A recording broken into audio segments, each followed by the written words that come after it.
한마디로 말해서 네, 오늘은 경천동지열 친위 쿠데타 모의설에 대해 말씀드리겠습니다. 김성애 보좌관의 답정너. 오늘은 미국발 무역전쟁이 세계 경제에 어떤 변화를 가져올지에 대한 이야기를 전해드리겠습니다. 이완배 기자의 경제의 속살. 오늘은 하종호의 시집 남북주민보고서에서 몇 편 읽어드리겠습니다. 정선태 교수의 오늘을 읽는 책. 네, 오늘은 보수의 아이콘이 되려는 MBC 배현진 씨와 의리 없는 YTN 유재용 씨에 대해서 말씀드리겠습니다. 정상근 기자의 오늘 미디어. 김용민 브리핑. 잠시 후 시작합니다.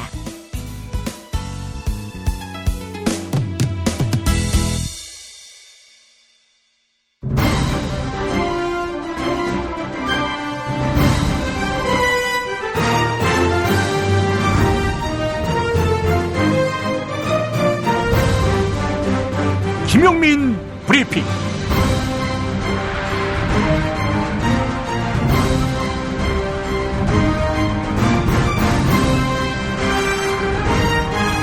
(2018년 3월 8일) 금요일입니다. 박근혜가 국민의 탄핵 요구에 직면할 당시 군 수뇌부는 군 병력 투입을 수차례 검토했다고 합니다. 광주 민주화운동의 진압 방식 그대로인데요. 거칠게 추정하면 촛불 시민이 무차별 학살당할 뻔했습니다. 합동참모본부에 회의록이 남아있고 내란 예비죄로 수사하면 이 같은 내용을 확인할 수 있을 것이라고 하니 의지만 있다면 전면적인 조사가 가능할 것입니다. 그런데 이 점이 수상합니다. 비슷한 시기 태극기 시위, 즉 친박 시위 현장에서는 군대여 일어나라 라며 내란을 선동하는 목소리가 나왔다는 점입니다. 군대가 독자적으로 나서기 부담스러우니 한쪽 편이긴 하지만 내란을 요구하는 여론을 밑자락에 깔았던 것이 아닌가 하는 추론이 가능합니다. 대한민국 주권자를 주권자의 하수인인 군이 위협하려 했다. 대한민국 헌법 파괴 그리고 민주주의 압살 시도입니다. 절대 용납해서는 안 될 것이며 주범은 극형에 처해야 할 것입니다. 아울러 대통령 박근혜와 대통령 권한대행 황교안, 국가안보실장 김관진, 국방부 장관 한민구는 과연 알고 있었는지 이것도 따져봐야 합니다.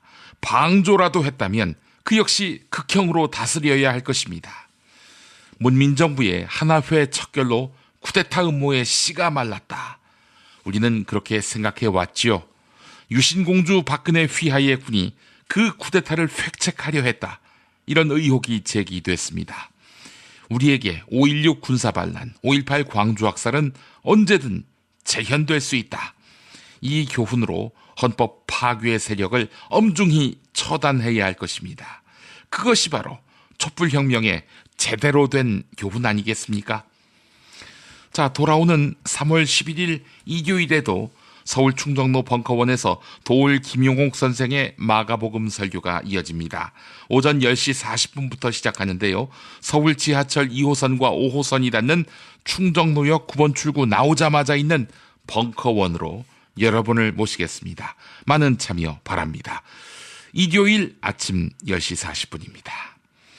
김보영 아나운서로부터 주요 뉴스 브리핑 받아보시죠.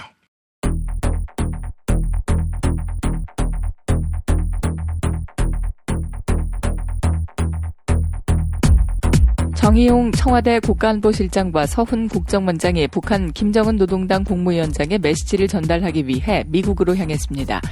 일각에서는 김정은 위원장의 메시지에 대륙간 탄도미사일 ICBM의 개발 중단 또는 영변 핵시설 가동 중단과 같은 내용이 담긴 것 아니냐 이런 관측이 나왔는데요. 이에 대해 청와대는 추정일 뿐이라며 선을 그었습니다. 정의용 청와대 국가안보실장의 발언 들어보시죠. 아직은 그런 세부적인 상황까지 논의할 단계까지 와 있지 않고요. 우선은 미국과 북한 간의 대화가 성사될 수 있도록 하는 것이 가장 급한 일입니다.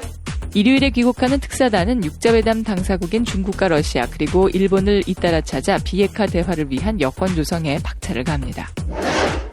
베리 앵글 GM 총괄 부사장이 한국 정부와 산업은행 관계자를 잇따라 만나고 있습니다.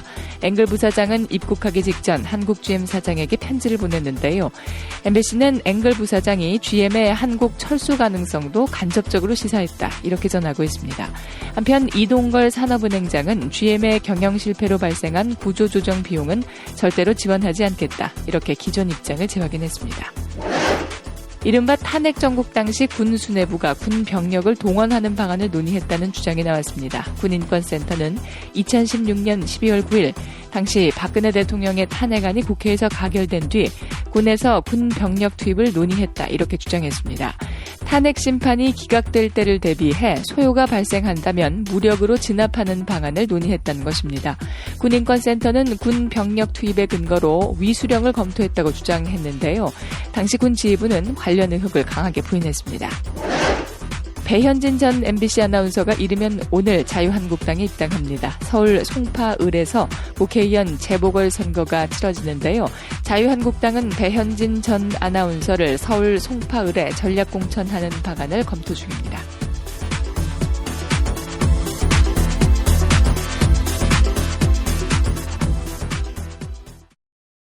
심심할 땐 좀 봐라. 피곤할 땐 짜증날 땐 좀 봐라. 배고플 땐 좀 봐라. 화가 날 땐 우울할 땐 좀 봐라. 좀 봐라. 좀 봐라. 좀 봐라가 뭔데? 유튜브에서 좀 봐라를 검색해봐.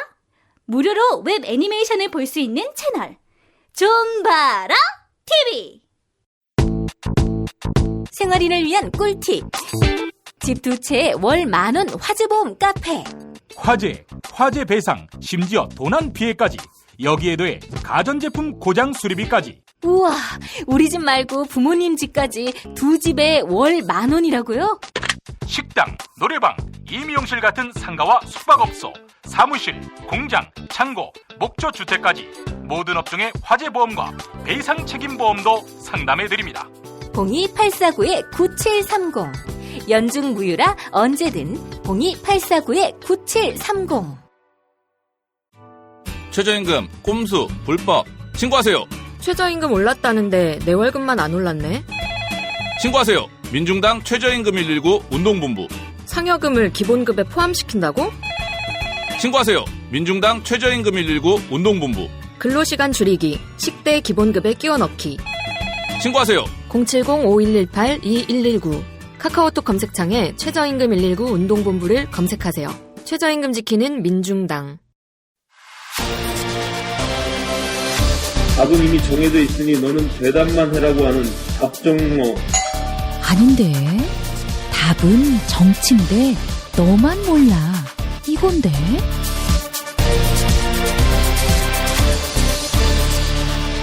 국민보좌관 김성회의 답정너.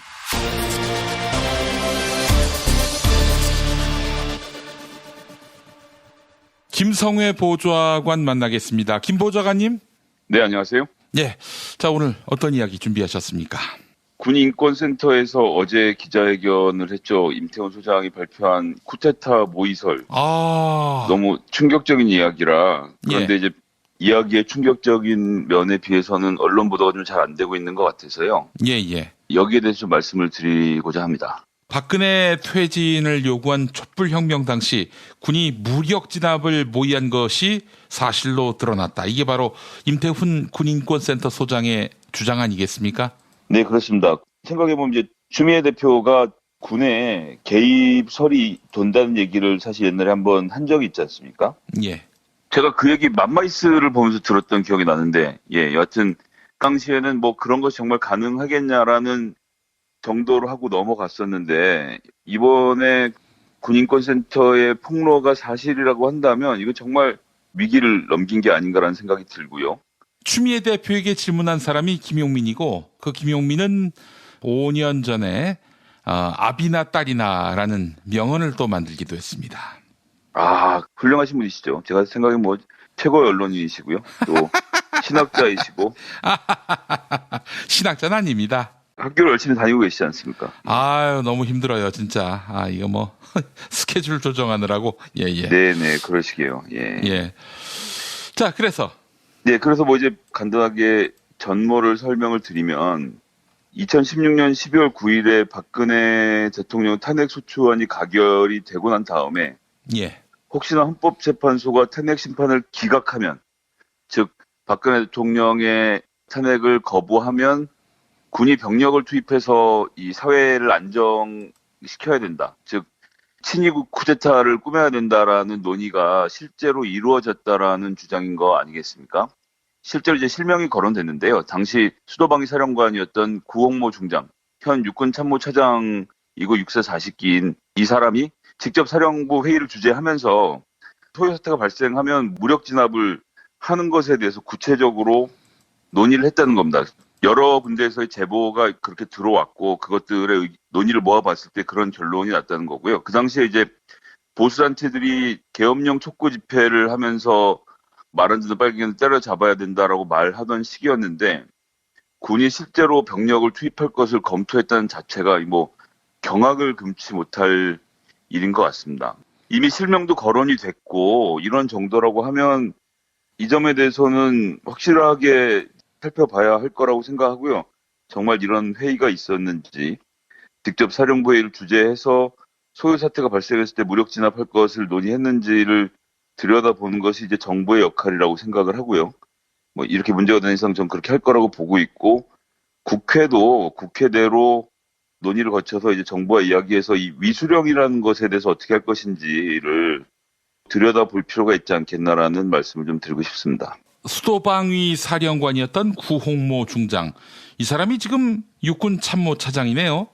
네, 그렇습니다. 아니 이런 사람이 아직도 지금 자기들이 생각했을 때 촛불 내란의 수괴가 대통령인 상황에서도 그 요직을 맡고 있다는 얘기 아니겠습니까? 예, 뭐 일단 군인권센터의 주장이 그러한 것이고 사실관계를 살펴보는 과정이 필요할 테고요.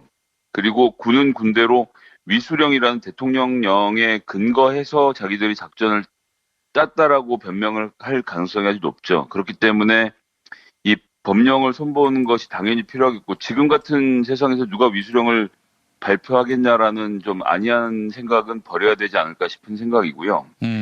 이 위수령에 대해서 그럼 좀 뭐 청취자분들이 들어보신 분도 계실 거고 또 청년층은 위수령이 뭔지 뭐 계엄령이랑 무슨 차이가 있는지에 대해서 궁금해들 하실 텐데요. 계엄령은 선포를 하면 국회 동의가 필요한데 위수령은 법이 아닌 대통령령 제 17,945호로 사령관이 결정하면 집행을 할 수 있도록 되어 있는 좀 초법적인 성격의 문제입니다. 대통령이 명령만 하면 육군 병력이 그대로 자연적으로 동원이 되는 건데 이게 이제 1970년에 박정희가 군부 독재 정권을 유지하려고 사실은 근거법이 없이 제정한 시행령입니다. 그게 무슨 얘기냐 하면 우리나라 정부의 모든 시행령은 정부가 직접 만드는데요.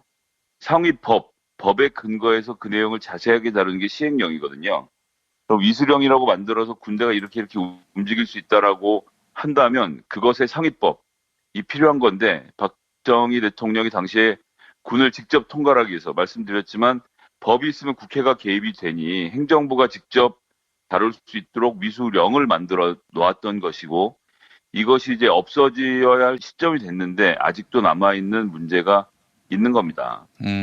이 문제에 대해서 그래서 민주당의 이철희 의원이 2016년 12월하고 2017년 2월에 국방부의 위수령 폐지 의견을 질의를 했습니다. 왜냐하면 이때 탄핵소추안이 나왔고 탄핵소추안이 가결된 다음에 그런 쿠데타 움직임을 사전에 봉쇄하기 위해서 어떻게 움직일 건지 살펴보기 위해서 질의를 했는데 재밌는 것은 이제 합동참모본부에서 법령 검토를 한 결과 법무실은 폐지 의견으로 회신을 해왔다는 거예요. 조금 전에 말씀드렸지만 상위법이 없는 상태에서의 시행령이기 때문에 폐지되는 게 마땅하다라는 의견이 들어왔는데 합참이 한민구 당시 국방부 장관에게 보고를 하니까 장관은 폐지할 수 없다라고 하면서 존치 의견으로 검토를 하게끔 지시를 했다는 거죠.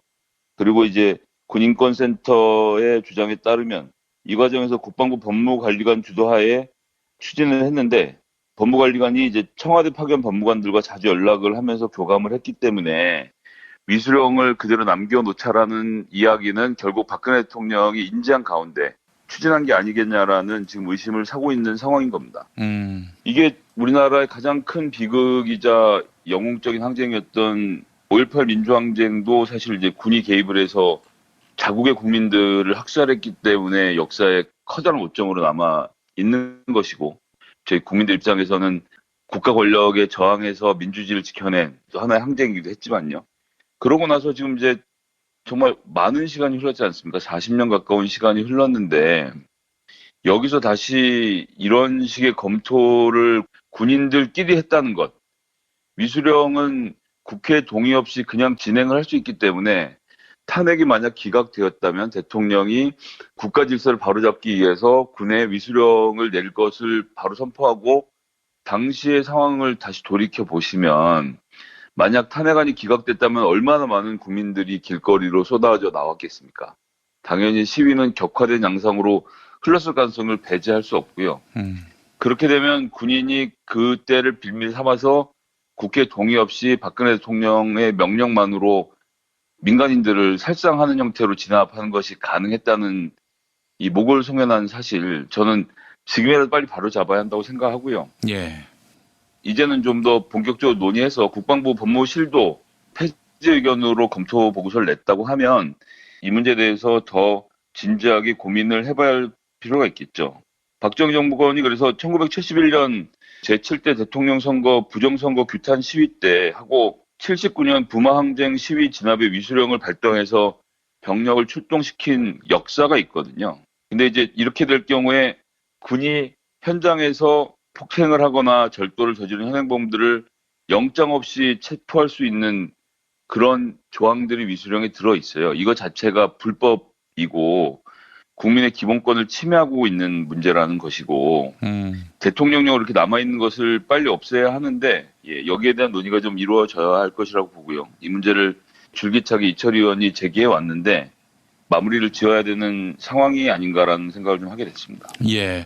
그때 생각해 보면은 보수 세력이 날마다 계엄령 촉구 집회를 열었습니다. 그리고 군대여 일어나라 이런 그 팻말을 들고 나왔었고요. 시민 학살을 운운하면서 내란 선동을 하던 그때 군이 실제로 병력 투입을 염두에 두고 있었다. 자, 그렇다면은 좀 더 빅픽처를 그려봤을 때요. 이른바 태극기 단체들이 계엄령을 촉구하면은 탄핵 국면이 끝나고 박근혜가 복귀한 다음 계엄령 선포와 함께 반발하는 시민들을 군이 진압할 수 있는 그런 배경을 다 완성하는 거 아니겠습니까? 그렇기 때문에 태극기 단체와 군 상부에 세월호 때는 없었던 컨트롤 타워가 있었던 것은 아닌가 하는 그런 추론을 할 수 있을 것 같습니다. 네, 뭐 여러 가지 가능성이 전 있다고 보고 지금 말씀하신 것처럼 헌법재판소의 판결 여부에 따라서 나라의 안정을 찾기 위해서 군이 개입할 명분을 만들어내고 이것을 큰 그림을 그리는 어떤 사람들, 옛날로 치면 그 소위 말하는 박근혜 7인회 이런 사람들이 있었을 것으로 뭐 짐작해 볼 수 있죠. 근데 이제 계엄령도 계엄령이지만 위수령은 대통령령이기 때문에 대통령이 그냥 결심해서 집행을 해버리면 되는 것이라는 점에서 무서운 것이고요. 그래서 위수령을 이제 말로만 듣다가 법령을 좀 찾아봤는데요. 이런 조항이 있습니다. 예를 들어서 이제 병기 사용의 한계라고 되어 있는데 다음 각호의 1에 해당하는 경우가 아니면 병기를 사용할 수 없다라고 하는데, 즉 병기를 이렇게 하면 사용할 수 있다는 건데 폭행을 받아 자위상 부득이 한때 다중 성군하여 폭행을 함에 즉응하여 병기를 사용하지 아니하고는 진압할 수단이 없을 때 신체 생명 및 토지 기타 물건을 방해함에 있어서 병기를 사용하지 아니하고는 방해할 수단이 없을 때. 이게 무슨 얘기냐면 집회를 하는데 누군가 군인을 때리면 바로 발포를 할 수 있다라는 얘기나 마찬가지인 겁니다. 그리고 이 사람들은 이 군인에게 또한 폭행, 반란, 살인, 도망이 들어갑니다. 강도 및 절도 등 현행범은 그냥 체포를 할 수 있도록 군인이 이렇게 대통령령을 만들어 놓은 것이라 저는 뭐 이것은 악법이라고 생각을 하고 지금 바로 준비를 해서 시행령에 불과한 위수령에 대한 조치를 취해야 될 때가 아닌가라고 생각을 하고요. 그리고 뭐 만에 하나 군인이 정말로 이런 조치들을 검토하고 촛불혁명 그때 돌이켜보시면 아시겠지만 민주적이고 평화적으로 국민들이 마음과 뜻을 모아서 새로운 정치의 활로를 여는 이 순간에 한편의 어두운 벙커에서는 군의 민간인 개입을 획책하고 있었다는 것이 저는 정말 믿겨지지 않는 사실이고요. 그렇기 때문에 이미 실명도 거론된 마당이기 때문에 이 부분에 대해서는 좀 정확하게 확인을 할 필요가 있겠고, 여론도 이 점에 대해서는 군을 좀 압박할 필요가 있지 않겠나라는 생각을 하게 됐습니다. 예, 알겠습니다. 자, 이거는 내란을 획책한 것이기 때문에 발본색원에서 꿈도 못 꾸게 만드는, 오직 권력이 국민으로부터만 비롯된다는 그런 헌법 정신을 어느 누구도 뭉개할 수 없다는 점, 이 점을 확실하게 하기 위해서라도 이번 사태의 진상을 정확히 규명해야 할 줄 믿습니다. 실제로도 국방부가 진상조사에 나선다고 하는데 누구도 봐주지 말고 가담했던 세력, 특히 주도했던 세력은 최고형을 통해서 헌법을 능멸하면 어떻게 조지되는지를 제대로 보여줘야 하겠습니다. 검토했다는 자체만으로도 중대한 헌법 위반이라고 보고요. 그렇죠. 군이 아직도 우리 국민을 통제할 수 있다는 생각을 버려야 하고, 군에 대한 통제를 민간인이 하는 시대에 맞게 이 생각에 동의하지 않는 군인들은 법을 어긴 바가 있으면 전 처벌을 해야 된다고 생각하고요. 동의하지 못한다면 군복을 벗겨야 하는 것 외에는 답이 없는 문제라고 생각을 합니다. 알겠습니다. 자, 김성애 보좌관님 오늘 말씀 잘 들었습니다. 네, 감사합니다.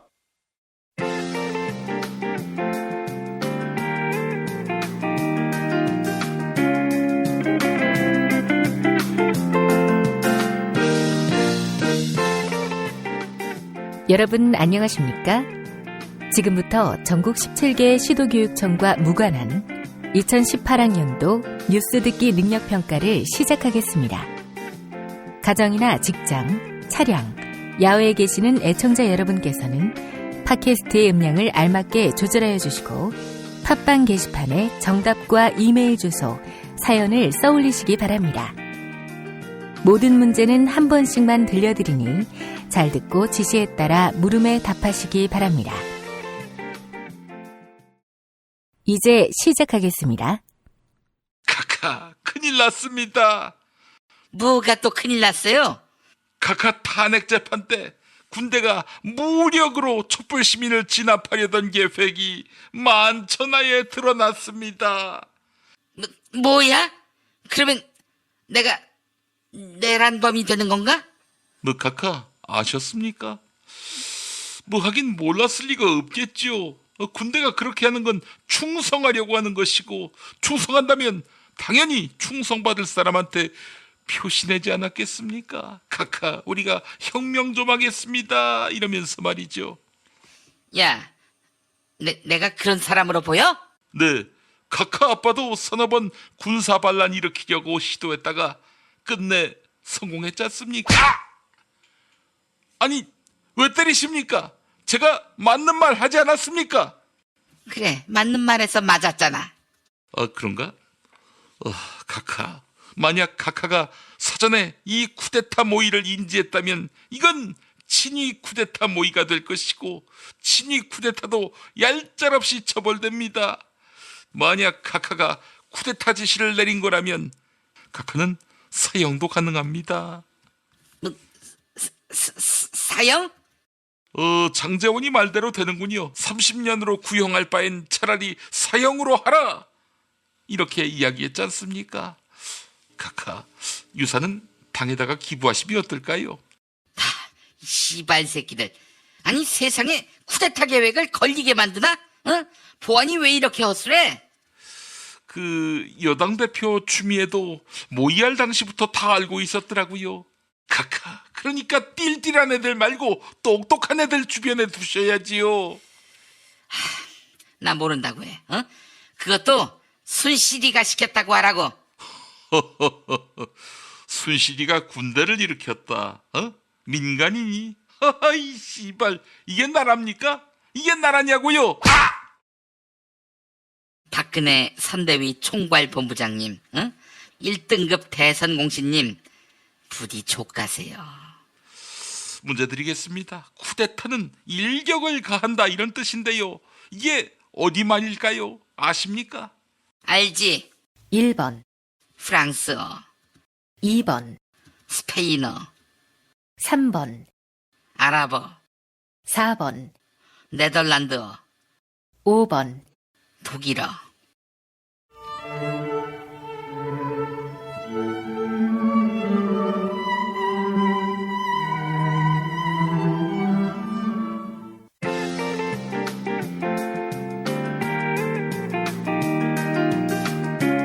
수고하셨습니다. 정답자는 다음 방송일 뉴스 포렌메리가 끝나고 발표합니다. 이상으로 전국 17개 시도교육청과 무관한 2018학년도 뉴스 듣기 능력평가를 모두 마치겠습니다. 김용민 브리핑 뉴스듣기 능력평가 정답 맞히신 분들에게 드리는 상품 소개해드립니다. 정답자에게는 도서출판 이김에서 나온 신간 푸드 트렌드 매거진 1호 취향 존중을 선물로 드립니다. 2018년 대한민국 사람들은 어떻게 먹고 마실까요? 잘 먹고 잘 마시고 잘 노는 삶을 위한 연구에 앞장서온 서울대학교 푸드 비즈니스 랩이 4개월 동안의 빅데이터 분석을 통해 밝혀낸 2018년 대한민국 식품 소비 행동 전망을 담았습니다.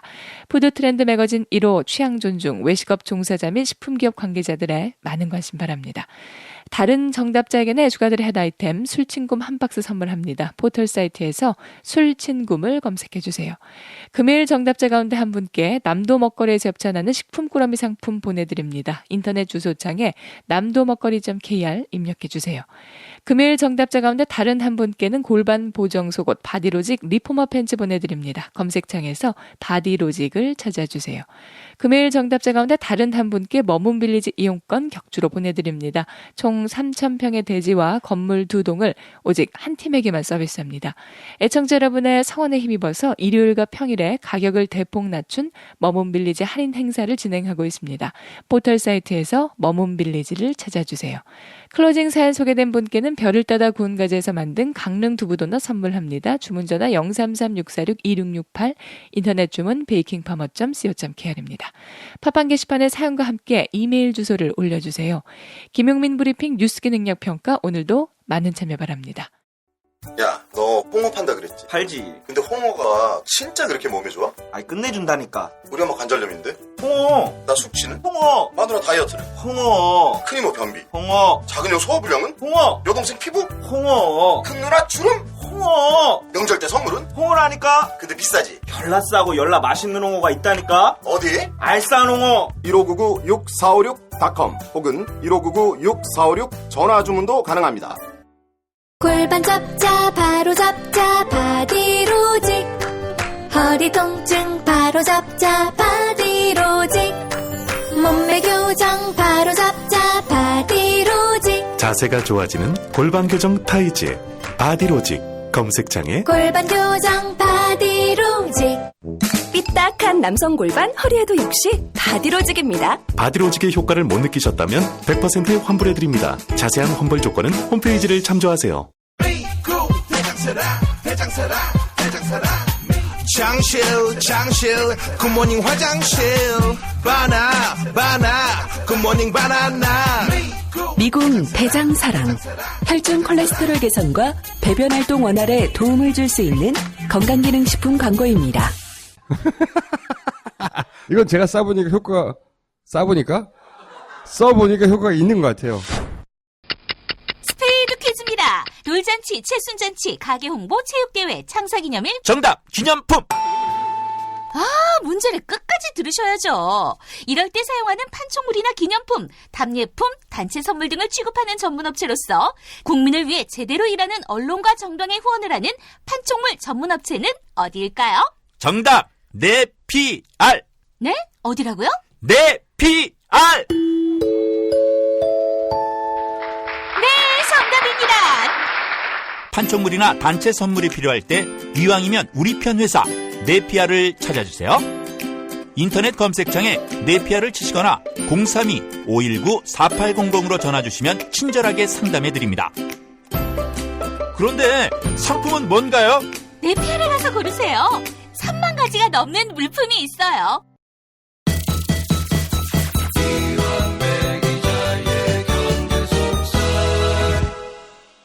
민중의 소리 이완배 기자 만나겠습니다. 이완배 기자님. 네, 안녕하십니까. 예. 한국 재벌 흑역사 상하권 세트로 나왔는데 이 책을 구매함으로써 비로소 인간이 된 분들이 꽤 있더라고요. 저희 사무실에서 김용민 PD님께서 이렇게 매일마다 언급을 해주셔서 너무나 열광적으로 감사해하고 있어요, 지금. 아이고. 저희 민중의 소리 구성원들이 김용민 PD님과 이 방송을 듣고 책을 구매해주신 모든 분들께 정말로 열광적으로 감사하고 있다는 말씀을 꼭 드리고 싶습니다. 아니에요. 저는 민중의 소리를 위해서가 아니라 어떻게 이 책을 안 읽고도 이 한국 사회에서 생존한다는 것이 가능한 일인지 의아하거든요. 예, 그래서 저는 성경책도 중요하지만은 성경책 못지않게 중요한 한국 재벌 흑역사 상하권 산 것만 사면 안 됩니다. 아니 구약 성경만 사고 이것이 진리다라고 얘기할 수는 없는 거 아니겠어요? 하권 신약도 사야 된다. 예, 이런 말씀을 꼭 드리고 싶습니다. 네, 너무 감사합니다.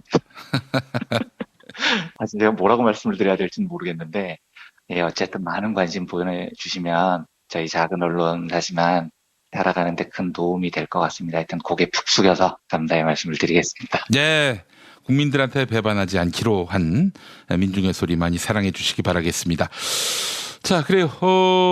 이한표 기자님, 오늘 어떤 이야기 준비하셨습니까? 예, 오늘은 며칠 전부터 해보려고 했던 주제로 다시 돌아와서요.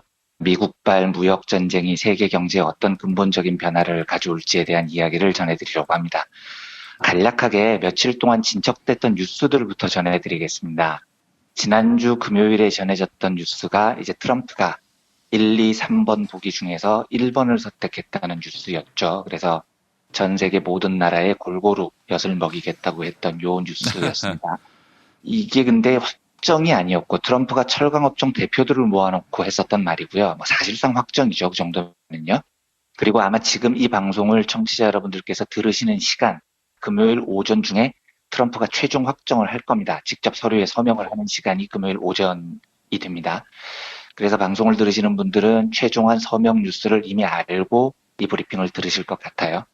다만 지난주와 아주 미묘하게 달라진 건 지난주에는 1, 2, 3번 중에 뭘 선택할지 예상을 해봐야 하는 브리핑이었는데 이번 주는 이란을 선택하는 건 사실상 확정이고요. 문제는 요 미세한 변화라는 건 이란을 선택하는데 막판에 트럼프가 고민하고 있는 건 모든 나라의 25% 철강 관세를 물리지만 두세 나라 정도를 빼줄 수 있다. 이런 방안을 지금 고민하고 있는 것 같아요. 그래서 그 두 나라 후보가 캐나다와 멕시코입니다. 지금은요. 그러니까 모든 나라의 엿을 먹이는 방안에서 아주 조금 후퇴를 하는 거죠. 친하게 지내야 하는 두 나라 정도 봐주겠다. 이런 걸 지금 막판에 고민을 하고 있다고 해요. 하지만 이 봐주는 강도도 별게 아닙니다. 거의 상징적인 수준입니다. 그러니까 만약에 캐나다와 멕시코가 봐주는 나라 두 나라에 들어가더라도 관세를 완전히 안 매기는 게 아니고요. 한 30일 정도만 면제해 주겠다 이런 겁니다. 그러니까 애누리도 아주 작게 해주는 거죠.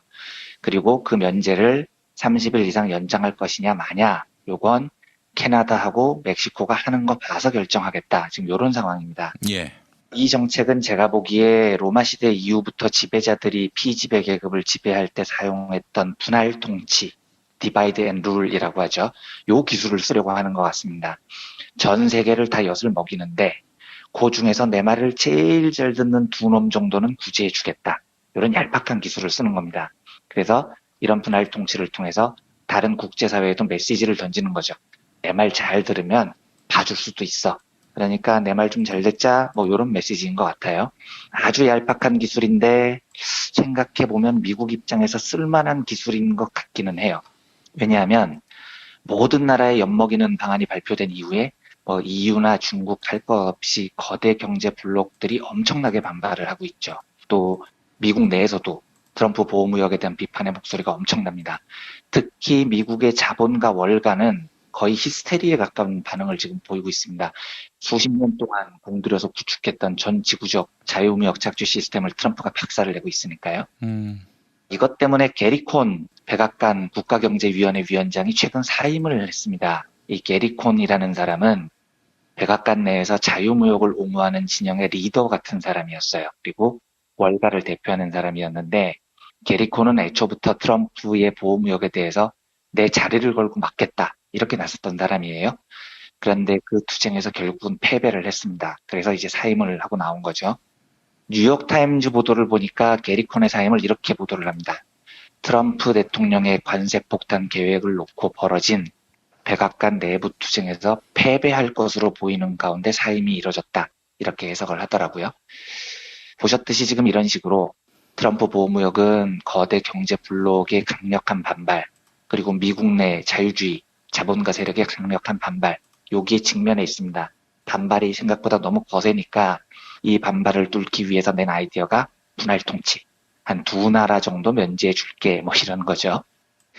미국 입장에서는 쓸만한 얕은 수 같은데 별 효과는 없을 겁니다. 왜냐하면 과거 같으면 미국이 자유진영을 끌고 가는 리더였죠.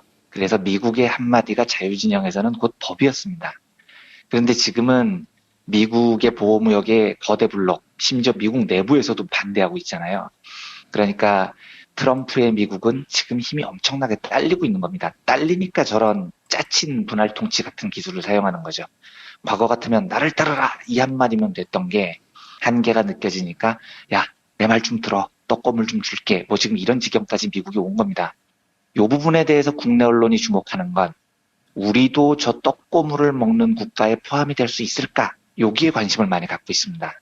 지금 트럼프는 캐나다와 멕시코 두 나라에만 관세를 한 30일 정도 유예하는 방안을 고려 중인데 한국도 거기에 끼면 얼마나 좋을까?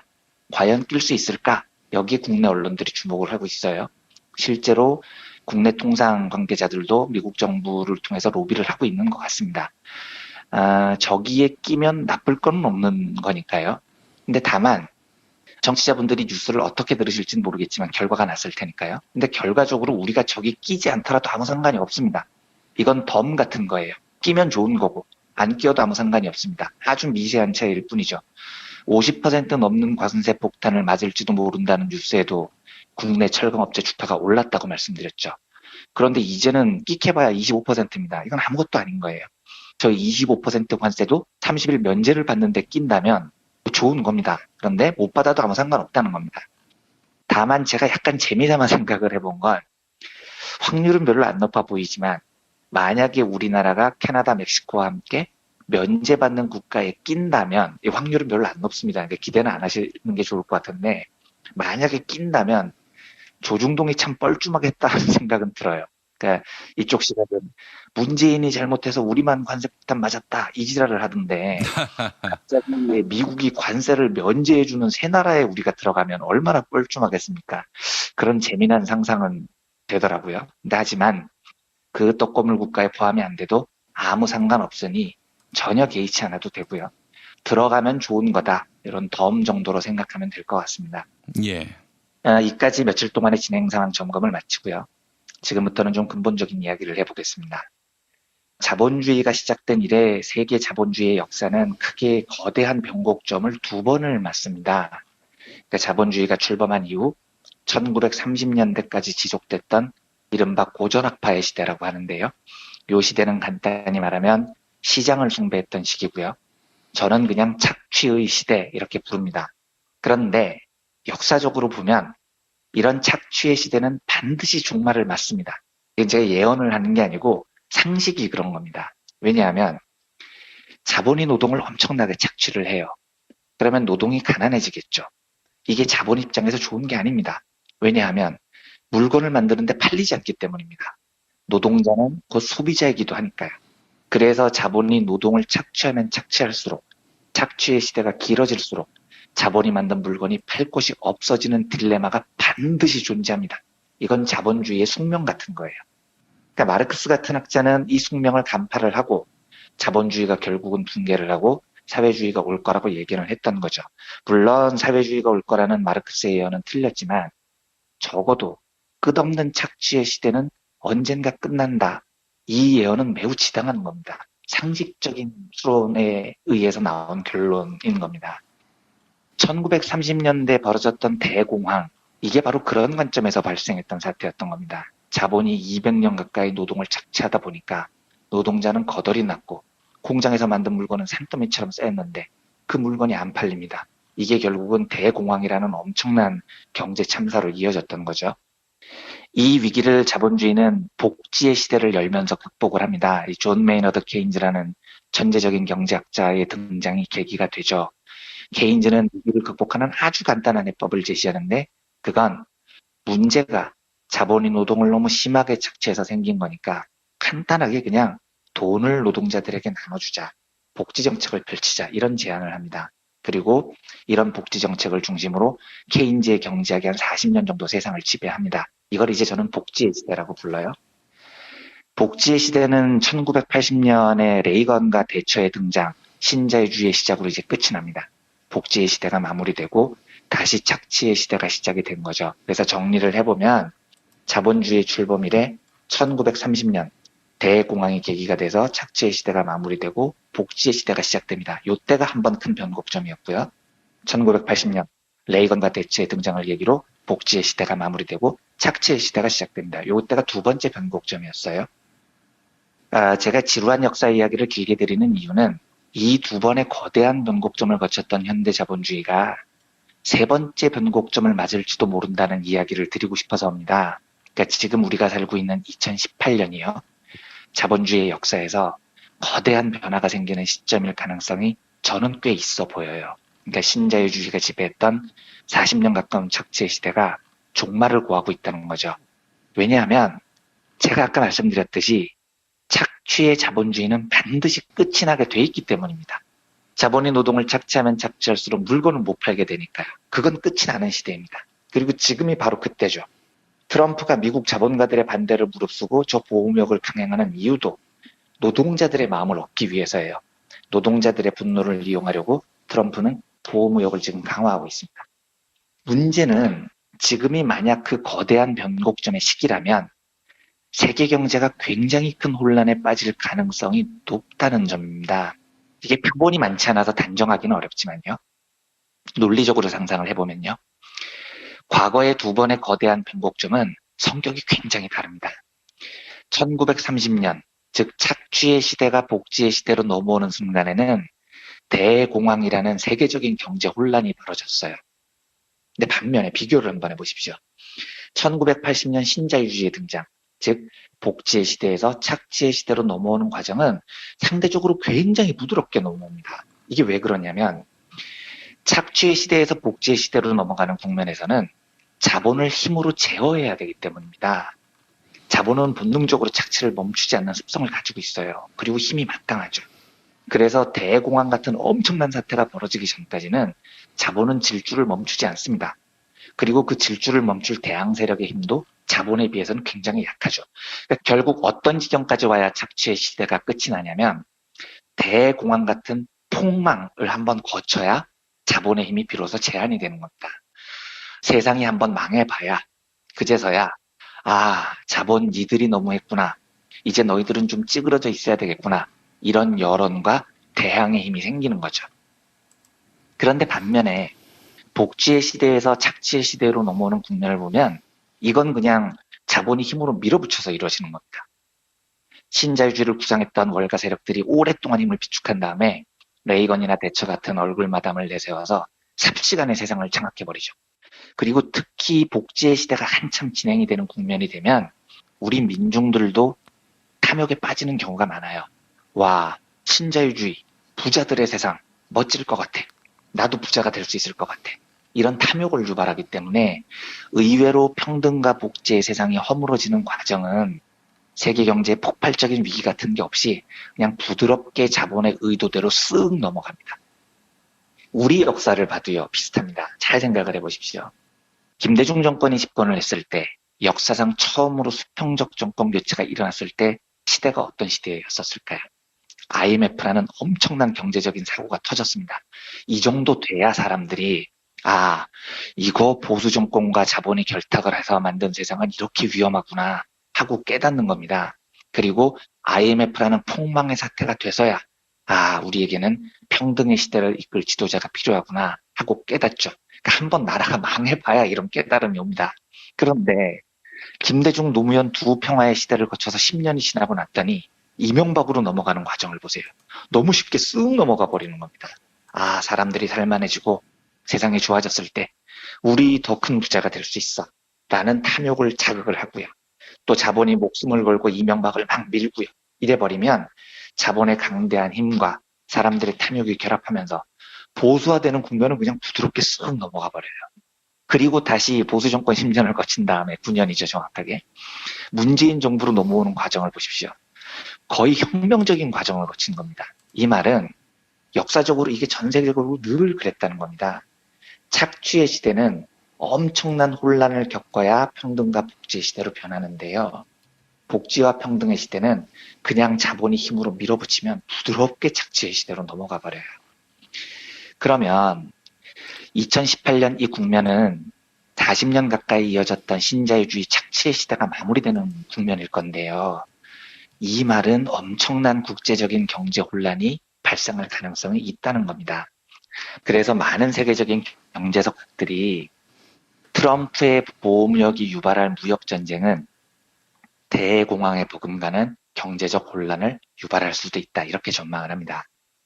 저는 우리야말로 대혼란의 시기를 잘 이겨낼 여러 토대를 갖춘 국가라고 저는 믿어요. 왜냐하면 제가 이 이야기를 쭉 들었던 건 와, 엄청난 혼란이 올지도 모른데 와, 겁난다 이러시라고 드리는 말씀이 아니고요.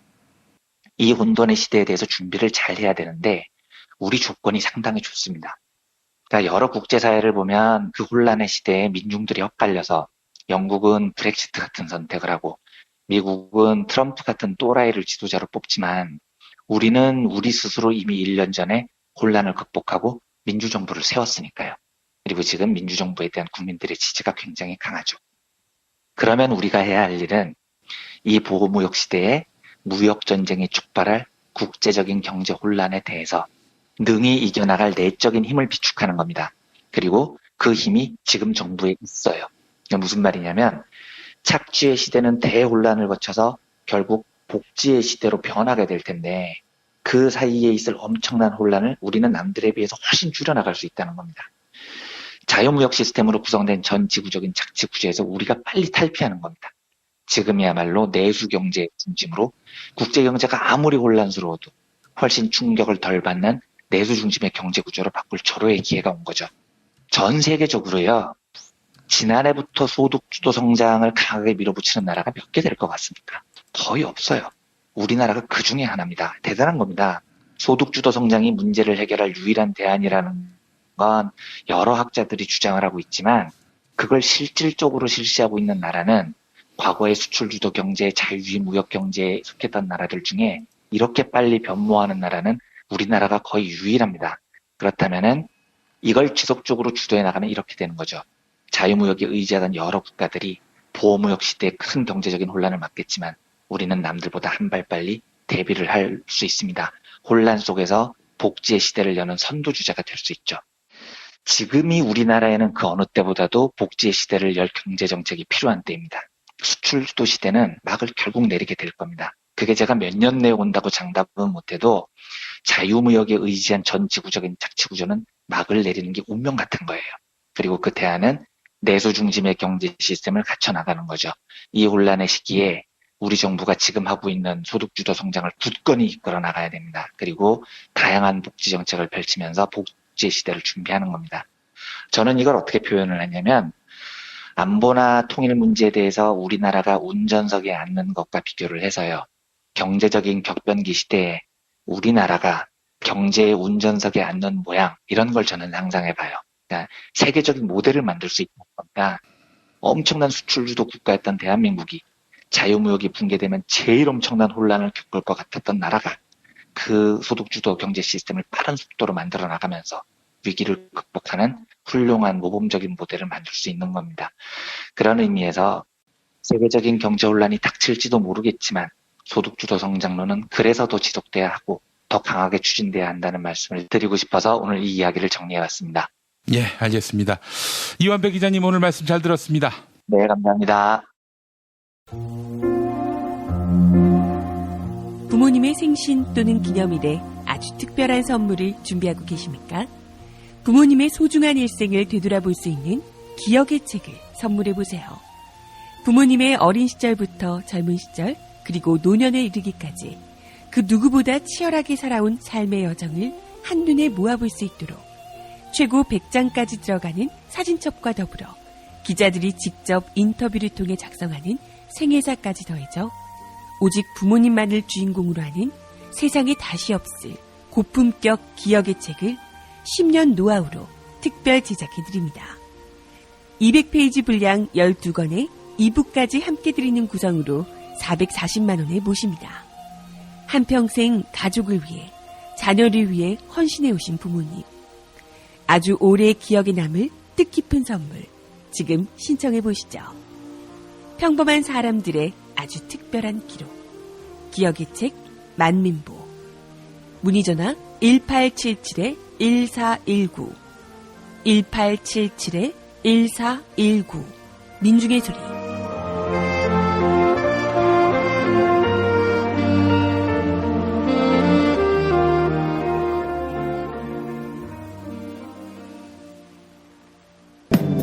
진실은 반드시 밝혀진다고. 무엇이 진실입니까? 대통령이라고 하는 지위를 진실을 밝히지 않는 데에 역이용해서.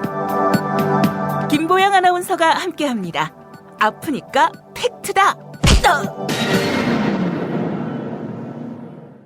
안녕하세요. 아프니까 팩트다 김보영입니다. 자유한국당이 안희정 전 충남지사 성폭행 의혹을 고리삼아 더불어민주당에 공세를 펴고 있습니다. 자유한국당은 개혁을 주장하는 진보 진영에 부도덕한 면이 드러나고 있다. 이렇게 목소리를 높이고 있는데요. 어제 자유한국당 성폭력 근절 대책 특별위원회 1차 회의에서 있었던 박순자 의원의 발언 들어보시죠. 공교롭게도 진보 성향 인사들, 즉 집권 여당 세력에 있는 그 인사들이 전부 지금 아주 참담한 그러한 이런 성폭력에 가담이 된 가해자입니다. 그런데 박순자 의원이 이어서 한 발언이 논란이 되고 있습니다. 생각해보면 우리가 있었던 불미스러운 일들은 거의 터치, 술자리 합석에서 있었던 일들이다. 성폭력으로 자고 이런 일들은 없었다. 이렇게 얘기한 것입니다.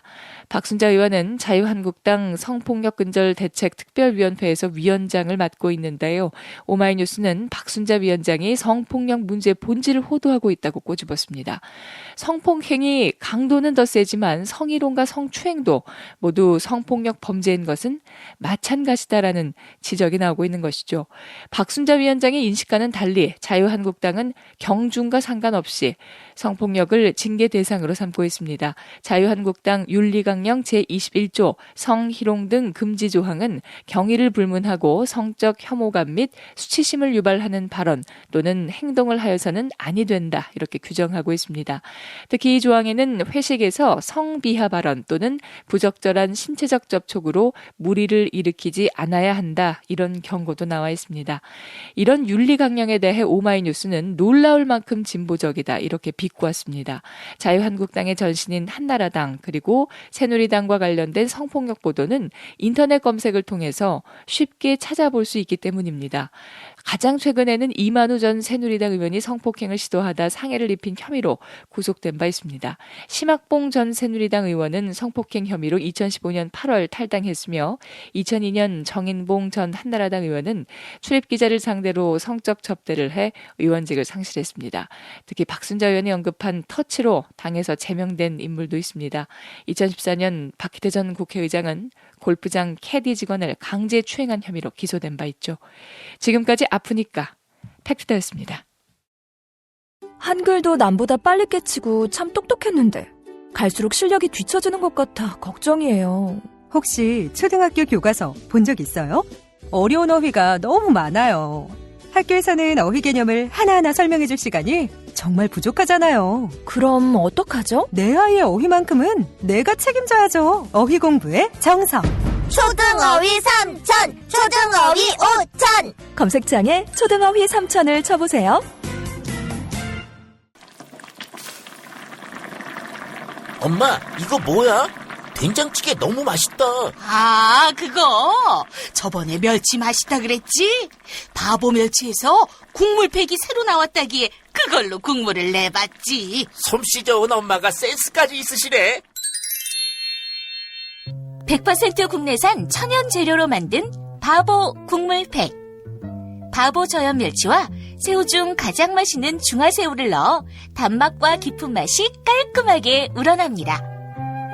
무염 바보 멸치와 바보 국물팩은 포털에서 바보 멸치를 검색하시거나 02-587-3599로 전화주세요.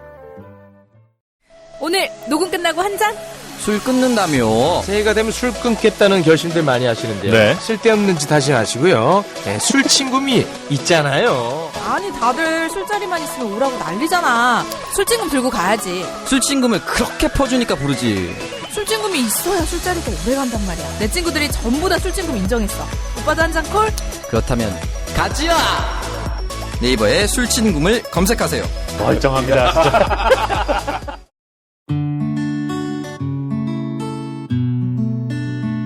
당신과 내가 좋은 나라에서 그 정의로운 나라 그곳에 산다면 난 그냥 좋아서 웃기만 할 거예요.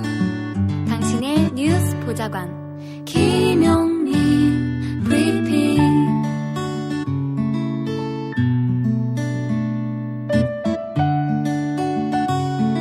대한민국 뉴스 브리핑의 선두주자 김용민 브리핑. 계속해서 김보영 아나운서가 오늘의 날씨를 전해드립니다.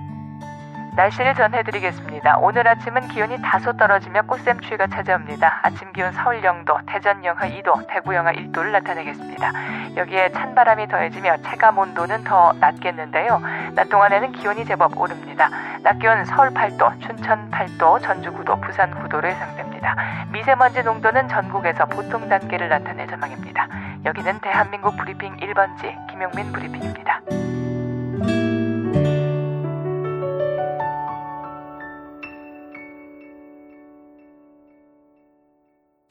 PPL 시간입니다. 이 회장이고요. 무능하고 부패한 홍삼은 가라. 아침마다 일어나면 스트레칭하게 만드는 홍삼, 바로 정성농장 홍삼이지요. 스트레칭 한번 해보겠습니다.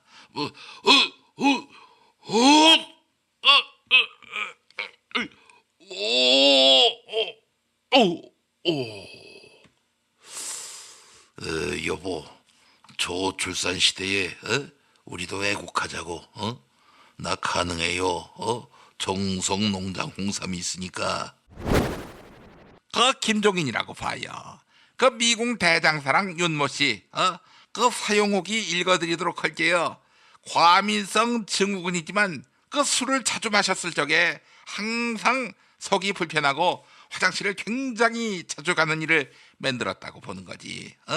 지금 내포만 먹었는데 자주 차던 가스도 더 이상 추워도 안 차고 일일일동 보고 있다고 봐요. 1522 8972 1522 8972 그 검색창에서 미궁 대장사랑 쳐야 한다고 봐요. 예, 안녕하십니까, DJ입니다. 이 비타샵 그린 스무디 이 사용후기를 보니까 허벌나게 올라와 버렸어요. 예, 그중 하나 읽어볼게요. 그린 스무디 다이어트 4조 구매했는데 주로 저녁 한 끼 대용으로 먹었어요. 말하자면 3kg 정도 감량한 것 같아요. 1522-6648 1522-6648 말하자면 검색창에서 비타샵을 검색하세요. 이건이에요. 재용아, 요즘 귓밥이 많이 나온다면서 그 살아있을 때 덕 많이 베풀어라. 그래야 만에 하나 의식불명 상태일 때 은밀하고 창피한 비디오가 안 풀리지. 그리고 특히 술 마시고 필름 끊길 때 그때도 조심해라. 뭐가 어떻게 찍힐지 모르니까. 그러니까 술 마실 때 정신 말짱해야 한다고. 그럴 땐 술친금을 잊지 말아야지. 1800-6649 1800-6649 술친금. MB입니다. 구속이 초읽기에 들어갔다. 구속. 근데 공 던졌을 때 날아가는 속도의 뜻도 구속이지만 붙잡는다 할 때도 구속이 있죠. 초등어휘 삼천, 미리 단어를 많이 알아두면 시사 보는 눈도 트인다. 초등어휘 삼천, 포털에서 초등어휘 삼천을 검색하시면 되겠습니다. 초등어휘 삼천, 박근혜가 봐야 딱인데. 유인태입니다. 바보 멸치 선물 세트 어떠세요? 부담 없는 가격대고 모두가 좋아하는 멸치와 김, 국물팩이다 보니까 누가 받더라도 좋아할 겁니다. 신선한 재료를 쓰다 보니까 바보 멸치 국물을 커피 대용으로 드시는 분도 있다고 하는데 한번 드셔보시죠. 바보 멸치 입력하시거나 02587-3599, 02587-3599로 전화 주시기 바랍니다. 김무성입니다. 비정규직과 청년들의 정당 민중당, 비정규직과 청년들의 정당 민중당 기억해 주세요. 청년들에게 희망을 주는 당 민중당. 애들은 가라. 애들은 민중당에 가라. 청년들이 다 어디로 갔냐고 했을 때 중동에 갔다고 아니 민중당에 갔다고 해요. 구속된 전 경제부총리 최경환입니다. 바디 로직 입고만 있어도 골반을 바로 세워준다고 광고했는데 효과가 없으면 어떡하냐? 그때는 100% 환불을 보장합니다. 한 달 입고 다녔더니 효험 있다. 그래서 지인에게 선물했다는 이런 후기도 볼 수 있었습니다. 검색창에서 바디로직 검색해 주세요. 야, 자유당, 면회 좀 와라, 이 새끼들, 이 씨발 새끼들, 끈 떨어졌다고 이 새끼들, 투명인간 취급해. 기영입니다. 다이어트가 안 되는 이유가 뭘까요? 시간이 없다는 이유로 식사를 제때 못하고 그래서 허기를 감당하지 못해 끝내 폭식해서지요. 전라북도 고창 황토에서 자란 고구마. 이걸 다이어트용 아이스 군 고구마로 만들었는데요. 차갑게 해서 드시면 고구마 케이크 식감이 납니다. 이거 한 개로 한 끼 식사 대용 가능한데요. 전화 1544-1669, 1544-1669로 전화 주시기 바랍니다. 남도 먹거리 쇼핑몰 1544-1669. MBC 노조 파이팅! 전국의 비만인들 파이팅! 전 안쳤습니다. 스마트폰 이용하다가 갑자기 꺼지면 황당하지요. 특히 추운 겨울날에는 한 15% 남았는데 팍 꺼지는 경우가 많았습니다. 이때면 드는 생각이 뭡니까? 실망입니다. 이런 고민이 많을 때 행사 선물로 보조 배터리를 받으면 정말 취향 저격 아니겠습니까? 내 PR에 가면 여기서도 취향 저격, 저기서도 취향 저격. 내 PR 그만 좀 괴롭히십시오. 사은품 또 각종 기념품 쇼핑몰은 내 PR. 여러분 안녕하십니까? 여러분의 DJ 이종황입니다. 제임스 티 스푼과 손잡고 프리미엄 차 전문몰로 새롭게 단장한 전창걸몰닷컴. 새싹의 생명력을 전해주는 새싹 땅콩차 티백 60g 2개를 사시면 하나 더 드립니다. 나의 몸을 가볍게 해주는 이집트 신의 붉은 유혹 제임스 티스푼 히비스커스 1+1 행사 놓치지 마시기 바랍니다. 프리미엄 차는 www.전창걸몰.com. 전창걸몰은 한글로 전창걸몰닷컴. 전창걸몰닷컴이 대박나면 차 마실 때 앉는 시트도 선물해 드립니다. 다스가 만든 시트로 말이죠. 전창걸몰닷컴. 예, 홍준표입니다. 이 버스, 트럭, 택시 등 영업용 차량 월 12,640원으로 해결하실 수 있어요. 영업용 운전자 카페가 있기 때문이죠. 형사합의 3천만 원, 변호사 선임비 500만 원, 벌금 2천만 원 한도로 실비를 보장하고, 이게 다가 아니에요. 월 2,240원만 더 추가하면 면허정지 일당 5만 원, 면허 취소 1,000만 원을 준다고 했어요. 자, 이제 안심하고 운전하러 가야겠어요. 통일대교로 016-360-0689, 016-360-0689 또는 02849-9730, 02849-9730, 밤 9시까지. 오늘을 읽는 책, 문학평론가인 국민대학교 국문학과 정선태 교수와 함께합니다. 국민대학교 한국어문학부 국어국문전공 정선태 교수님 만나겠습니다. 교수님. 네, 안녕하세요. 네, 대한민국 최고의 문학평론가이며 국문학자이신 우리 정선태 교수님. 뭐 잘못한 게 있는 모양이죠? 매우 잘못한 상태입니다. 우리 교수님과 아주 주옥 같은 그런 녹음을 했는데 이걸 날렸어요. 그래서 교수님이 1시간 동안 귀가하셨는데 다시 돌아오셔서 학교에서 지금 저하고 녹음하고 계십니다. 근데 이거 어떡하나, 리바이벌이 잘 안 되는데. 아이고 교수님. 최고의 국문학자라고 말씀드렸지 않습니까? 그런 과정은 필요하지 않아요. 내가 보기에는 우리 김 PD의 그 무의식 속에 인문학에 대한 위력에 의한 차별 의식이 작동하고 있는 거예요. 아이, 왜 그러세요, 교수님? 그걸 딱 읽어내고 이 녹음 장치가 고장난 게 아닐까 싶은데. 죄송합니다, 교수님. 오늘은 정말 똑같은 내용을 다시 녹음하는 그런 상황이니까 멋진 방송을 한번 만들어내겠습니다. 네, 똑같지는 않을 겁니다, 아무래도.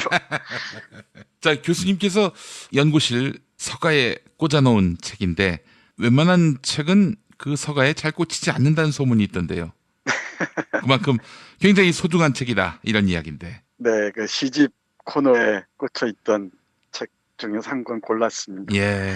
오늘은 하종호 시인의 시집 남북주민보고서를 소개해 드릴 텐데요. 시가 있는 금요일이니까 또. 네, 그렇죠. 예. 제가 요 며칠 마음이 설레서 막 두근거리고 그래요. 예. 철들 나이가 됐는데 아직도 철이 들지 못한 것 같습니다. 남북 해빙 무드라고나 할까요? 제3차 정상회담 소식과 함께 정말 상상치도 못했던 파격적인 선물이라고 해야 되나요? 네. 남북 사이에서 협상을 통해서 얻은 그 선물을 보고서 온갖 상상을 하게 되네요. 제가 그 식민지 문학을 공부해서 그런지 모르겠는데 북한에 관한 그 장소적 상상 이런 게 다른 사람들과 조금 다를 겁니다. 우리 세대 기준에서 보면은 북한의 여러 곳들이 떠올라요. 백석의 시에서 얘기했던 그 묘향산도 떠오르고요. 개마고원, 그리고 장진호, 부전호, 그 호수들, 그리고 압록강변들, 그리고 이 원산 회령 뭐 등등 뭐 곳곳이 선하게 떠오릅니다. 그리고 백두산 근참기나 금강산 기행 이런 산문들도 떠오르고요. 그래서 이번 계기를 잘 살려서 머지않아 북쪽을 여행할 수 있지 않을까 하는 생각에 가슴이 이토록 설레는 것 같습니다. 아, 교수님 뭐 금강산 관광도 안 해보셨습니까? 금강산은 못 가봤고요. 예. 개성은 가봤었어요. 아, 개성이요? 2006년인가 7년인가 무렵인데 우리 학생들과 함께 당일치기로 박연폭포도 보고 선주교도 보고 했었습니다. 아이고. 그런 그 설렘을 감추지 못해서 오늘은 시로 대신할까 합니다. 예. 책꽂이를 이래저래 쭉 뒤져보다가 하종호 시인의 시집 남북주민보고서가 눈에 들어왔어요. 예.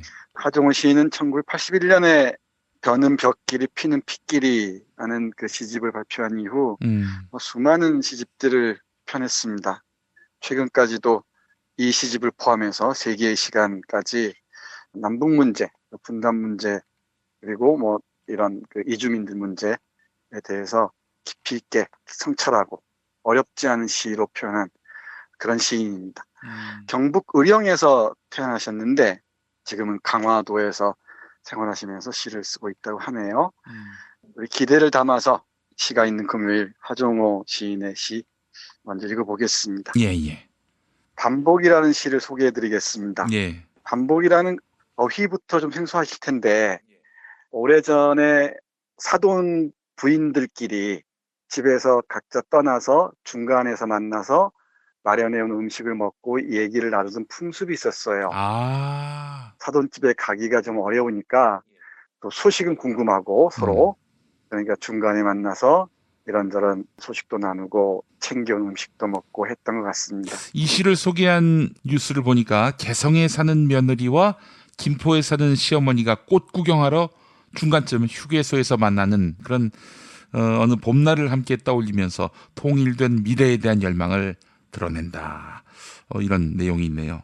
네, 그게 3년에 나오는 얘기인데요. 예. 시어머니가 며느리도 만나기도 하고 중간에서 떨어져 살 경우에는 그리고 친정어머니와 딸이 만나기도 하고 반복이라고 합니다. 중간에서 만난다는 뜻으로 이해하시면 될 것 같습니다. 이 시를 보면은 과거에는 그러니까 지나간 날에는 개풍에 살던 딸이 개풍에서 태어난 딸이 파주로 시집가서 사는 사례를 얘기하고요. 뭐 얼마나 그럴 수 있었겠죠. 개풍은 북한 땅이고 지금은 파주는 남한 땅이지만은 그때는 서로 뭐 다 결혼 당연히 했겠죠. 함경도 남자와 전라도 여자가 뭐 사랑하고 결혼하고 그런 일들이 적지 않았으니까요. 그런데 요즘은 분단된 이후에는 파주와 개풍을 오갈 수 없게 됐잖아요. 그러니까 나이가 들어서 서로 멀리 바라만 보고 그리워한다는 얘기고, 그리고 앞에서 김 PD 말씀하신 이제 앞으로는 정말 개성으로 살림난 젊은 며느리는 며느리대로, 김포 사는 시어머니는 시어머니대로 꽃 구경하러 가는 길에 중간에서 만나서 안부나 묻는다, 이런 내용입니다.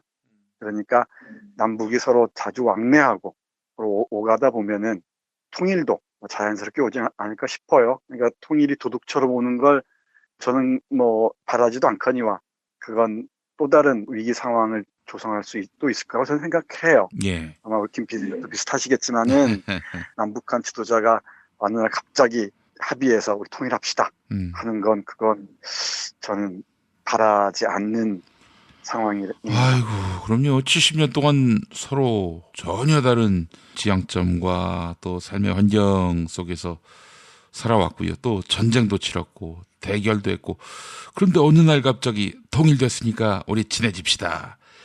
이거는 가능하지 않은 이야기 아니겠습니까? 네, 자주 오가다 보면 또 가까워지겠죠. 예. 그래서 상호 자유왕래, 교류 이런 것들부터 진행되지 않을까 싶은데 그 기대를 담아서 반복이 읽어보겠습니다. 예. 지나간 어느 봄날엔 파주로 시집간 이팔 청춘의 딸내미와 개풍 사는 중년의 친정어머니가 너무 보고 싶어 걸어서 올라가고 내려가다가 중간쯤에서 마주치자 그 자리에 주저앉아 찬압에 싸가지고 온 음식을 맛보며 서로 닮은 손맛을 칭찬할 때 애움끼리 쳐다보고 산모퉁이가 돌아보고 산줄기가 굽어보아서 둘레에 있던 나무들이 꽃들 활짝 피웠다. 네, 그러니까 이 두 사람, 그러니까 모녀가 만난 모습을 보고 애움길, 산모퉁이, 산줄기가 다 바라보고 주위에 있던 나무들이 꽃들을 활짝 피웠다는 얘기입니다. 과거엔 그랬던 얘기죠. 근데 분단 이유는 어떤지 보겠습니다. 2연 읽어보겠습니다. 예. 요즘 어떤 봄날엔 말년이 된 딸내미는 반찬 간을 보며 파주에서 개풍 쪽을 바라보다가 노안에 든 친정어머니는 입맛을 잃고 개풍에서 파주 쪽만 바라보다가 중간쯤에서 허공이 환하게 밝아 보이면 그 아래에 있는 나무들이 꽃들 피워서 산줄기가 슬금슬금 뒷걸음질 치고 산모퉁이가 빙글빙글 돌아가고 애움길이 쭉쭉 뻗어간다고 생각한다. 이렇게 이연이 마무리되고요. 그리고 이제 미래의 어떤 날을 꿈꿉니다. 앞으로 다가올 어느 봄날엔 개성으로 살림난 젊은 며느리는 며느리대로, 김포 사는 초로의 시어머니는 시어머니대로 꽃 구경하러 승용차를 운전해서 내려가고 올라가다가 중간쯤 휴게소에서 마주치자 그곳에 마주서서 인사치레로 양가 식구들 안부나 물으며 서로 제스처를 쓰며 호들갑 떨 때 애움길이 멈춰서고 산모퉁이가 뒤틀리고 산줄기가 꿈틀거려서 둘레에 있던 나무들이 꽃송이들 풀풀풀 떨어뜨릴 게다. 네, 이렇게 끝납니다. 너무 좋아서 둘레에 있던 나무들이 꽃송이들을 다 떨어질 정도로 정말 감동할 것이라는 얘기죠. 꽃을 뿌릴 거란 얘기죠. 예. 뭐 꽃만 뿌리겠습니까? 온 자연들이 축복할 일이겠죠. 예. 네, 이게 반복이라는 그 시를 통해서 궁극적인 남북의 통일을 기대하는 간절한 소망을 이렇게 그리고 있습니다. 예. 네, 한 편 더 볼까요? 예. 뭐 시름한 교수님 한 편 또 해주셔야죠. 이렇게 한 편만 하시면 어떡합니까? 주임새 잘 넣어주지 않으시면은 안 할 겁니다. 열심히 하겠습니다. 예. 말씀 나온 김에 얘기하자면 네. 우리 김성애 보좌관이나 예. 이완배 기자나 정상근 기자죠. 이분들을 인터뷰하고 얘기할 때는 우리 김 PD가 춤에서 참 잘 넣고 호응도 아주 잘하고 그런데 나하고 오늘 읽는 책 할 때는 납득하는 표정이 이 전화선을 통해서 전달이 돼요. 교수님, 그 나머지들은 다 하수인데, 에? 하수하고 어떻게 고수하고 그렇게 동률전상에서 스스로 비교하십니까? 정말. 참. 무슨 말씀을. 제가 말씀 나온 김에 얘기하자면, 앞에 얘기하는 농담이고요. 다시 말씀드리자면, 정말 우리 김용민 부비 통해서 많은 것을 배워요. 오늘 아침에 여러 가지 생각을 했는데, 제가 뉴스를 보는 눈도 정말 달라졌고, 그리고 뭐 경제의 이면을 보는 것도 1, 2년 전에 비해서는 놀라울 정도로 스스로 느낄 정도로 괄목상대하게 깊어진 것 같습니다. 예. 이완배 기자 덕분이고요. 또 우리 정상근 기자 보면서도 미디어를 보는 시선들이 전혀 달라진 것 같습니다. 아무튼 세 분 모두에게 감사드립니다. 김 PD에게는 별로 고마운 게 없어요. 예. 자, 교수님 다음 시 소개해 주시죠. 네, 먼동이라는 시입니다. 먼동. 네, 이 강화도는 북한을 마주하고 있잖아요. 그래서 이 강호대에 사는 나하고 개풍에 사는 그 누군가하고 어떤 텔레파시가 통하는 것처럼 서로 교감한다는 내용의 시입니다. 얼마나 그럴 수 있겠죠. 예. 내가 잠에서 깰 때는 개풍에 누군가도 일어나겠지. 이렇게 얘기하고요. 그리고 내가 개풍 쪽으로 밀려가는 잔잔한 파도를 손가락질하면은 저 사람도 그러겠지. 뭐 이런 내용들 서로가 서로를 상상하면서 교감한다는 내용의 시입니다. 예. 한번 읽어보겠습니다. 예. 강화에서 나는 아침에 잠자리에서 일어나기 싫어하다가 개풍에서 누군가도 아침에 잠자리에서 일어나기 싫어하겠다는 상상을 한다. 나는 개풍 바닷가로 밀려가던 잔파도를 손가락질한 걸 미안해하면 누군가도 강화 바닷가로 밀려가던 잔파도를 손가락질한 걸 미안해할 것 같고 내가 개풍 산자락에 일찍 애순 돋아내고 늦게 낙엽 떨구는 나무를 알려고 하면 누군가도 강화 산자락에 일찍 애순 돋아내고 늦게 낙엽 떨구는 나무를 알려고 할 것 같고 내가 개풍 들녘에 맛 좋은 쌀이 나는지 궁금해하면 누군가도 강화 들녘에 맛 좋은 쌀이 나는지 궁금해할 것 같다. 누군가에게 내가 이렇게 뒤척이며 잡생각하는 나를 보여주고 싶으니 나에게 누군가도 그렇게 뒤척이며 잡생각하는 자신을 보여주고 싶겠지. 먼 동이 강화와 개풍에 나누어 트이지 않으니 개풍 사는 누군가를 내가 상상하는 아침은 강화 사는 나를 누군가도 상상할 아침. 네, 이런 시입니다. 네, 먼동이라는 제목인데요. 예. 먼동이 남과 북에 따로 틀 리가 없지 않겠습니까? 그렇죠. 예. 먼동이 틀 때 남과 북에 헤어져 사는 두 사람이 서로를 상상한다는 아름다운 시입니다.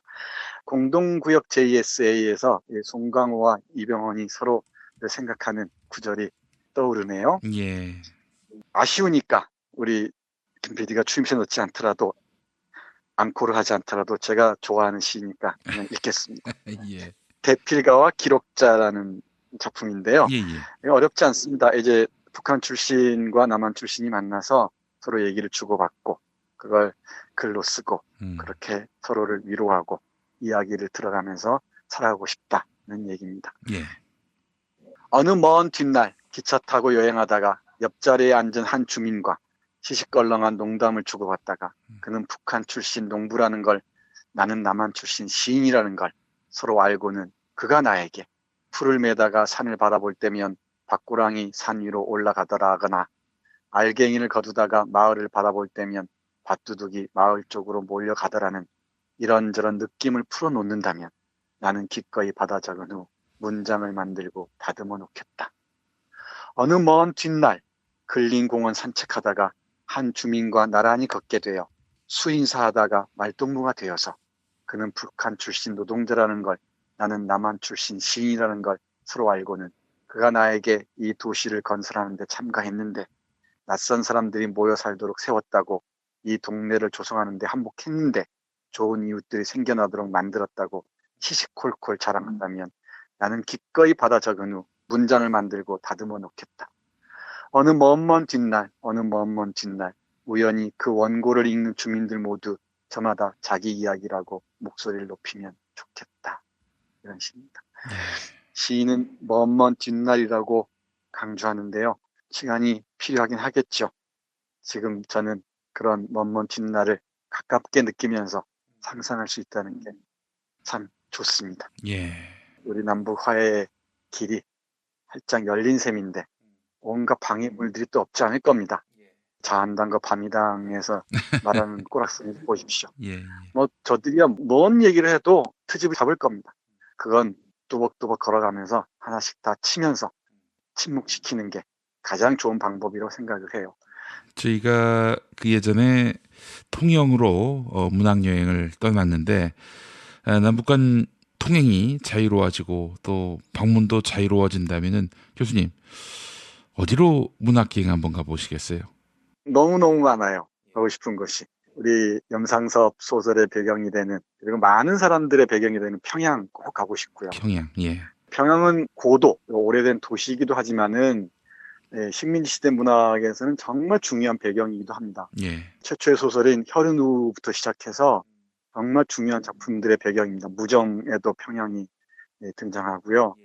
대단히 중요한 곳입니다. 그리고 함흥도 꼭 가보고 싶고요. 그리고 원산도 가보고 싶습니다. 그리고 회령 쪽에서 두만강을 보고도 싶기도 하고, 가보고 싶은 곳이 너무너무 많습니다.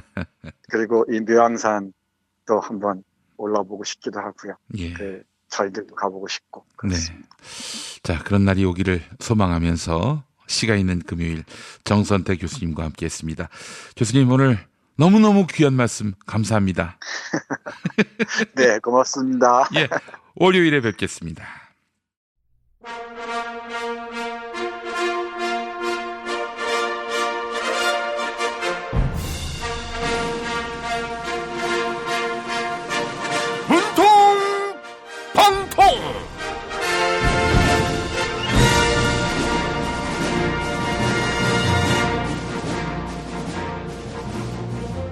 현직 대통령으로서는 최초로 독도 명예주민이 될 예정인 문재인입니다.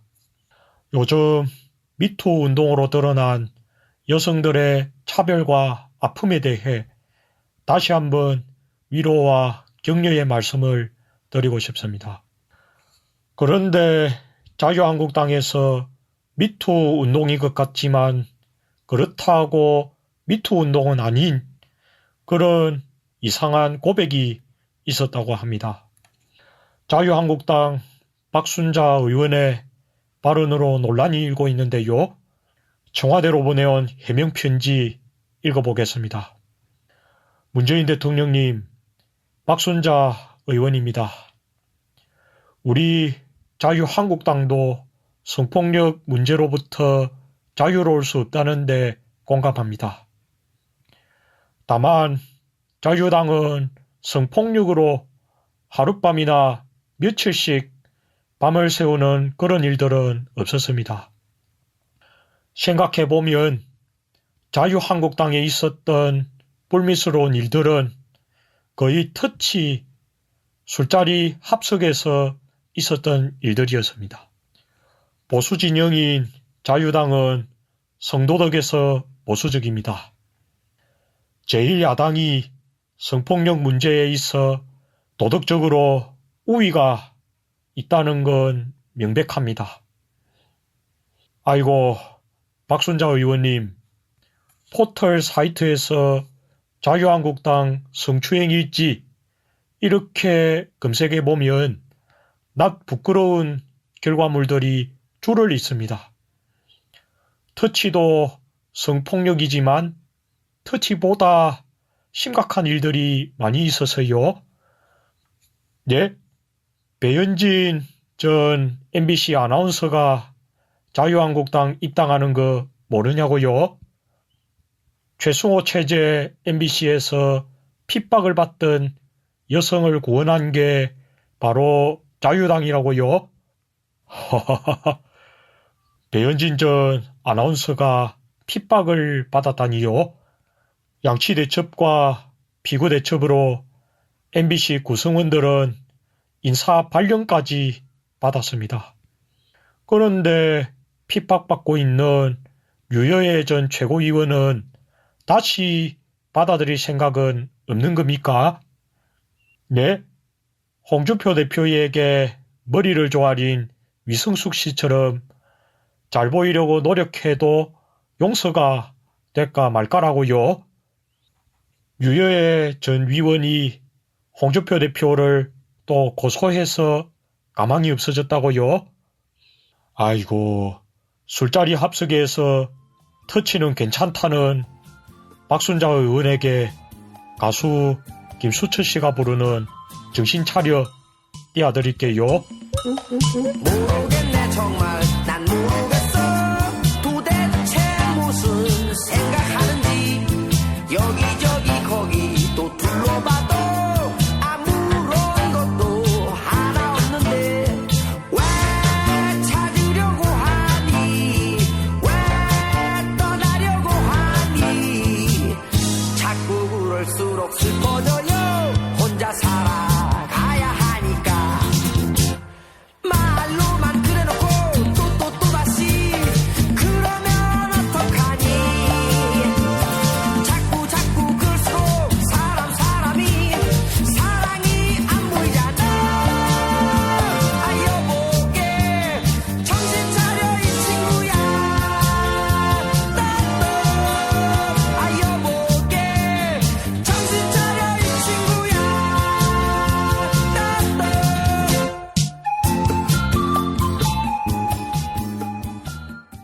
충남 금산의 넓은 인삼밭. 정성농장을 일군 농부아버지 이정열 씨. 자연은 노력한 만큼 내어준다. 그 자연의 마음을 알기에 정성농장을 더불어 일구는 아들 이성규 씨도 아버지에게 배운 것처럼 정직하고 또 성실하게. 정성농장 홍삼은 인삼 재배부터 가공 판매까지 모두 책임지고 있습니다. 그래서 대한민국 1등 품질을 자부합니다. 검색창에 정성농장 홍삼을 검색해주세요. 정성농장 홍삼. 전화문의는 010-9754-6972. 다이어트는 결국 먹는 게 문제다. 문제긴 하지. 매끼 식단 챙기기도 번거롭고 빼도 금세 다시 찌고. 아직도 몰라? 비타샵 다이어트를 해봐. 안 그래도 궁금했는데 어떻게 뺀 거야? 몇 개월 한 거야? 몸에는 안 나빠? 물어 뭐래. 비타샵 가봐. 같이 해. 1522-6648 혹은 비타샵을 검색해주세요. 안녕하세요. 전창걸입니다. 새싹 땅콩차의 전창걸몰에서는 엄선된 원료와 최고의 품질로 프리미엄 차문화를 선도하는 제임스 티스푼과 함께 로얄 캐모마일, 오렌지 레몬그라스, 히비스커스, 애플 시나몬 홍차, 루이보스 오렌지, 보이차, 제임스 티스푼 9종 특선을 비롯 제임스 알커피 핸드드립 원두커피 선물 세트까지 설맞이 런칭 기념 파격 특별 할인가 선물 세트를 준비했습니다. 소중한 분들에게 드리는 고마운 마음 전창걸몰닷컴과 함께 하시죠. 전화문의 070-8635-1288 070-8635-1288 4대강만 먹조라떼. 담양식 돼지갈비를 집에서도 편하게 드실 수가 있다는 건데 먹고 싶다. 100% 현미 쌀국수입니다. 이거 농촌에도 도움되고요. 전통 방식 그대로 100% 우리 한우로 만든 나주곰탕.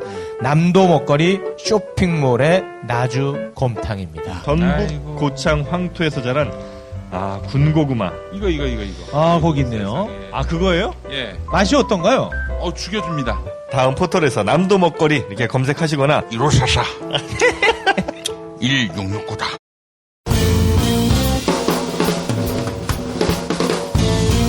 미디어 오늘 정상근 기자가 뉴스 속의 뉴스를 짚어드립니다.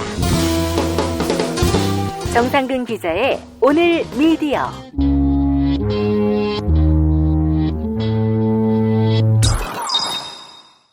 미디어 오늘 정상근 기자 만나겠습니다. 정 기자님. 네, 안녕하십니까. 자, 배현진 씨가 자유한국당 국회의원 후보로 나간다. 이런 보도가 나왔을 때 아주 뜨거웠습니다. 그렇습니다. 뭐 저희로서는 굉장히 충격이었는데요. 배현진 씨가 사표를 냈다는 소식을 듣고 예. 한참 종평 쪽에 알아보고 기사를 썼는데 탑으로 올리자마자 배현진 씨가 정치권으로 간다 해가지고. 아, 그래요. 아니, 배현진이 사실은 종편에 절대 안 갑니다. 어떻게 해서 들어가나 MBC인데 좋은 날 오겠거니 하고 버티다가 다시 이제 그 뭐 역할을 맡으면 맞는 거지. 그거 종편 절대 안 갑니다. 그렇게 정말 말하자면 굉장히 우스운 꼴이 됐는데 이 마당에 종편 가면은 그건 아닌 거지. 그러니까 지상파에 있다 종편 간 사람들은 거의 120%, 200% 정치를 하고 싶은 사람들이에요.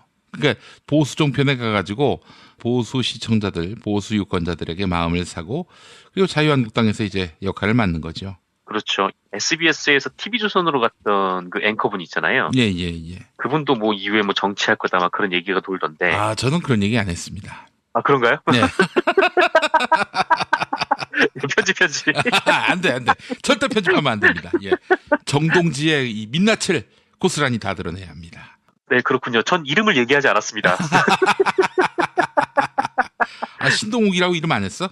지금 말씀하셨네. 이건 살려주십시오. 자, 그래요.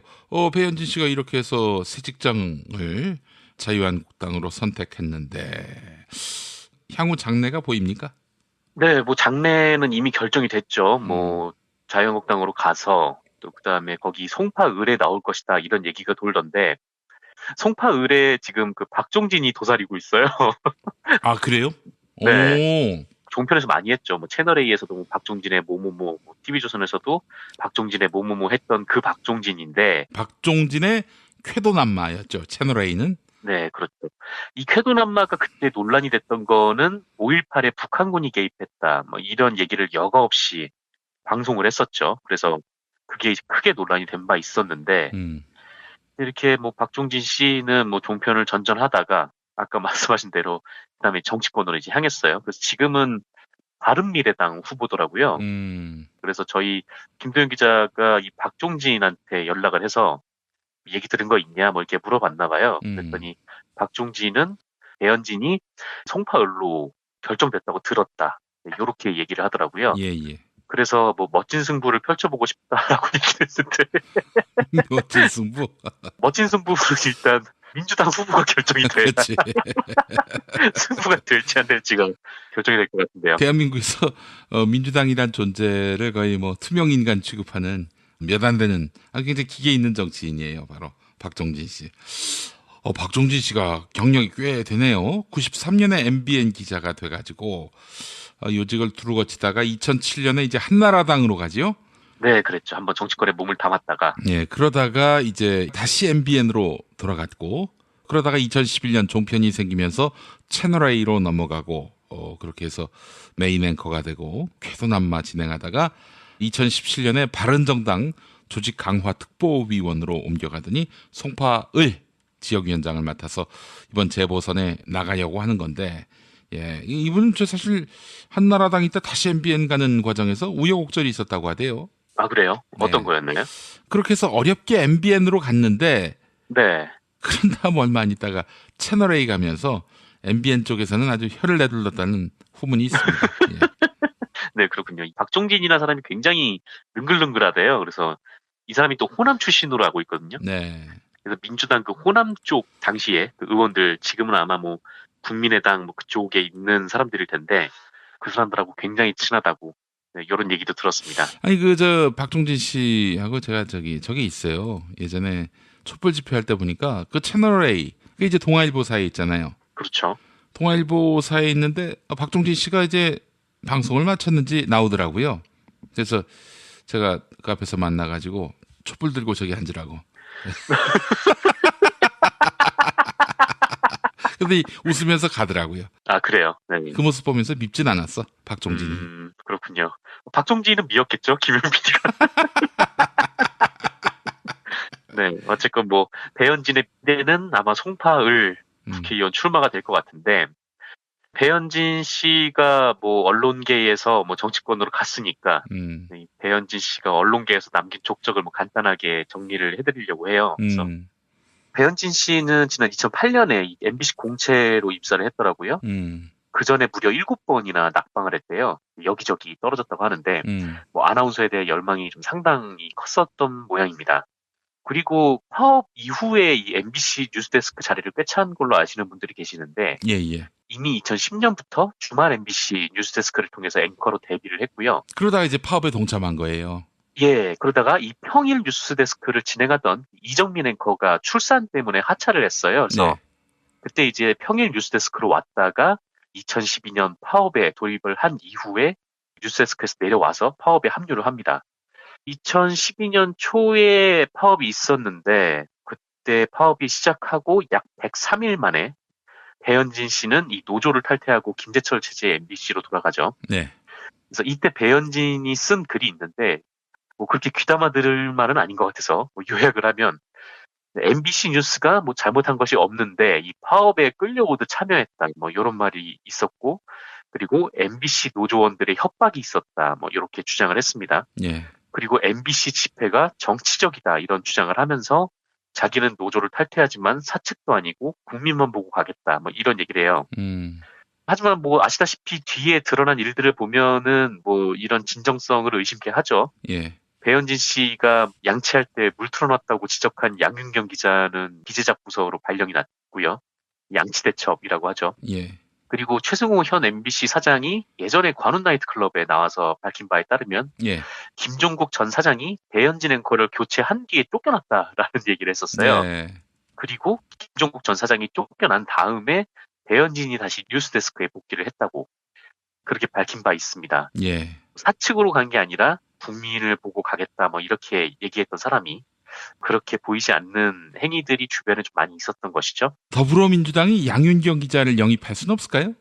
양윤경 기자요. 아, 송파의뢰. 네, 송파의뢰. 네.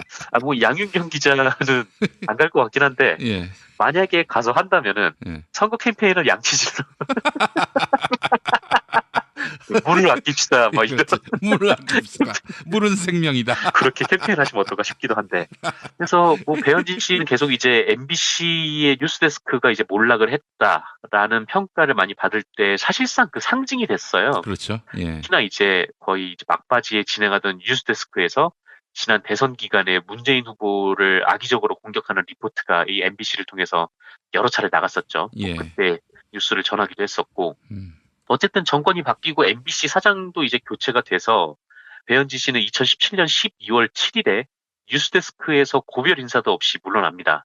고별 인사 기회까지 주기에는 본인의 상징성이 그렇게 좋은 이미지가 아니어가지고 뭐 어쩔 수 없는 것 같은데 그 이후에 이렇다 할 업무를 맡지 못한 모양이에요. 최승호 사장이 몇 차례 배현진 씨에 대한 질문을 받았는데 아직까지 뭐 그분과 뭐 어떤 일을 할 수 있을지 이야기할 수 있는 여유가 없었다 뭐 이렇게 얘기를 했었어요. 예. 그래서 대기 발령 상태에서 별다른 일이 없다가 사표를 제출한 것 같아요. 저희가 아까 처음에 말씀드린 대로 사표를 낸 소식이 알려지고 저희가 뭐 그거를 일부러 쓰지 못해가지고 그냥 종편에 한번 물어봤거든요. 예. 배현진 씨가 혹시 영입이 되냐 뭐 그렇게 물어봤는데 종편 쪽에서도 되게 부담스러워하는 이미지더라고요. 종편 관계자들 말에 따르면 예.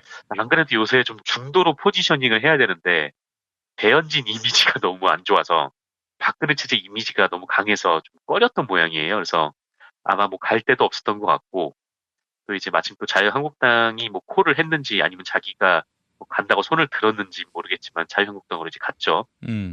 재밌는 거는 기란형도 자유한국당으로 갔더라고요. 그래요? 네, 기란형이라고 아시겠지만 KBS 사장으로 복무를 했었죠. 2014년에 사장이었고 그때 세월호 참사가 발생을 했습니다. 그래서 그때 이제 김시곤 보도국장이 세월호를 교통사고에 비유하는 발언을 했었어요. 예. 이걸 가지고 이제 유족들이 항의를 하러 왔는데 그때 이제 기란형이 코빼기도 안 비칩니다. 코빼기도 안 비치다가 유족들이 청와대로 갔어요. 그랬더니 부랴부랴 와가지고 유족들 앞에서 막 설명을 하고 사과를 하고 막 그랬죠. 그러다가 이제 김시곤 국장 꼬리를 자르고 넘어가려고 했었고, 그러다가 이제 김시곤 국장에게 빅엿을 먹었었죠. 예. 어쨌건 이 두 사람을 영입하면서 이 자유한국당이 현 정권의 언론 탄압의 당사자라고 주장을 한 모양이에요. 그래서 이 두 사람을 이렇게 영입을 했는데, 예. 글쎄요, 뭐 두 사람을 영입한 만큼의 성과를 낼 수 있을지 가능성이 거의 없다라고 좀 보여집니다. 뭔가 투사 이미지도 아니잖아요. 뭐 제대로 싸우지도 않은 사람들이고. 그래요. 그 배현진 씨가 나가서 당선될 수 있을까요? 제가 당선 확률이 높을 것 같습니다. 도리어 정상근 기자가 나가면.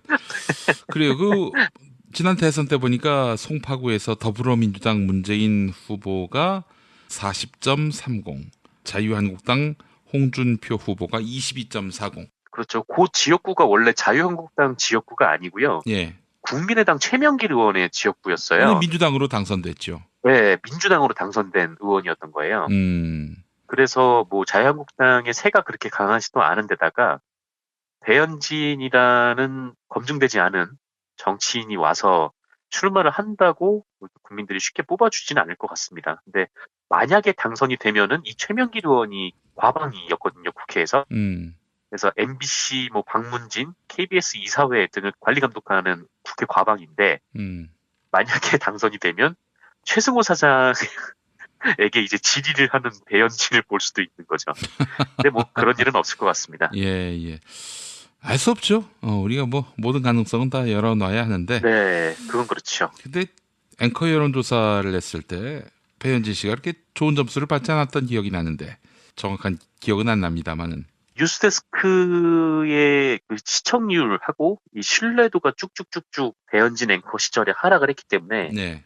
그렇게 좋은 이미지가 아니에요. 예전에 아마 통계를 냈었던 적이 있었던 것 같은데 예. 그때 아마 손석희 JTBC 보도본부 사장이 굉장히 높았고 배현진 씨도 꽤 높았었던 것 같긴 한데 근데 뭐 그렇게 뭐 위협할 정도로 높진 않았었고 근데 비토도 엄청나게 많았었어요. 이게 뭐냐면은 사실 국민들이 뉴스를 안 보니까 아는 앵커가 몇 명 없잖아요. 예.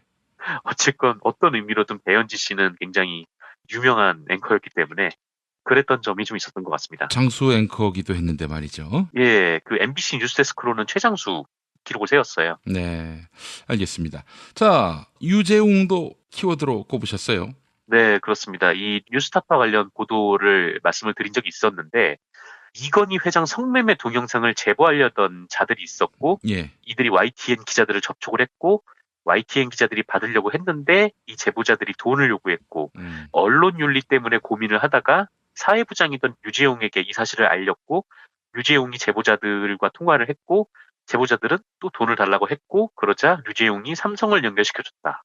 네, 이런 스토리입니다. 일단 유료 제보를 하려고 했을 때에 커트하는 거는 잘한 것 같아요. 근데 왜 삼성을 연결해 줍니까?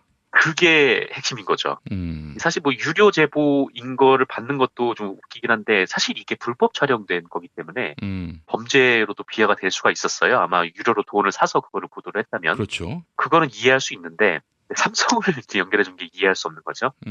이후에 이 유재웅이 사내에 자신의 입장을 발표를 했습니다. 그게 5일이었는데 일단 뭐 무리를 일으켜서 죄송합니다. 뭐 이런 사과를 했고요. 그리고 이제 당시 상황을 설명을 쭉 했어요. 유재웅 설명에 따르면 자기가 야근을 하던 YTN 기자들로부터 제보를 받았다는 사실을 알고 회사에 보고를 했다고 합니다. 그리고 회사는 곧바로 긴급회의를 열어서 기사화가 어렵다라는 판단을 내렸다고 해요. 네, 유재웅의 주장입니다. 역시나 이제 불법적으로 사생활을 캔 자료를 이용해서 돈을 뜯으려는 협박범들에게 돈을 주고 사서 기사화하는 거는 불법적이고 언론 윤리에도 어긋난다. 뭐 그런 이유였다고 해요. 뭐 말씀하신 대로 여기까지는 충분히 이해할 만하고요. 그런데 이제 문제는 왜 삼성이랑 연결시켜 주려고 했냐라는 거죠. 예. 애초에 생각해 보면은 아니 사회부장이 왜 이 사람들하고 직접 통화를 했을까라는 궁금증도 있는데 어차피 후배들이 먼저 접촉을 하고 있었으니까요. 예. 그거에 대해서 이제 류재용이 이렇게 설명을 합니다. 제보자들이 주장한 내용의 진위는 알아볼 필요가 있겠고 또 향후 전개될 여러 가능성에 대비해야겠다는 판단을 했다. 그래서 직접 제보자들을 상대로 취재를 시작했다. 그러니까 자기가 직접 취재를 했다는 겁니다. 근데 이렇게 취재를 해놓고 네. 그 협박범들에게 뭐 이렇게 얘기를 했대요. 자기는 기사거리를 놔둔 채 중간에 들어서서 브로커 역할을 할 수 없다. 뭐 이렇게 준엄하게 꾸짖었다는데 준엄하게. 특히 이제 후배들이 별도로 취재하고 있는데 사회부장으로서 내가 할 일이 아니다. 뭐 이런 입장을 얘기했다는 겁니다. 아니 이런 하나만한 얘기하려고 왜 전화를 했겠습니까? 그것도 좀 웃긴 거죠. 예. 그리고 이제 삼성에 연락한 이유를 이렇게 설명을 해요. 자기는 이 제보자와 통화를 계속하는 과정에서 이들이 결국 화면을 공짜로 줄 생각이 없고 이들의 말도 신뢰하기 어렵겠다는 판단을 했다.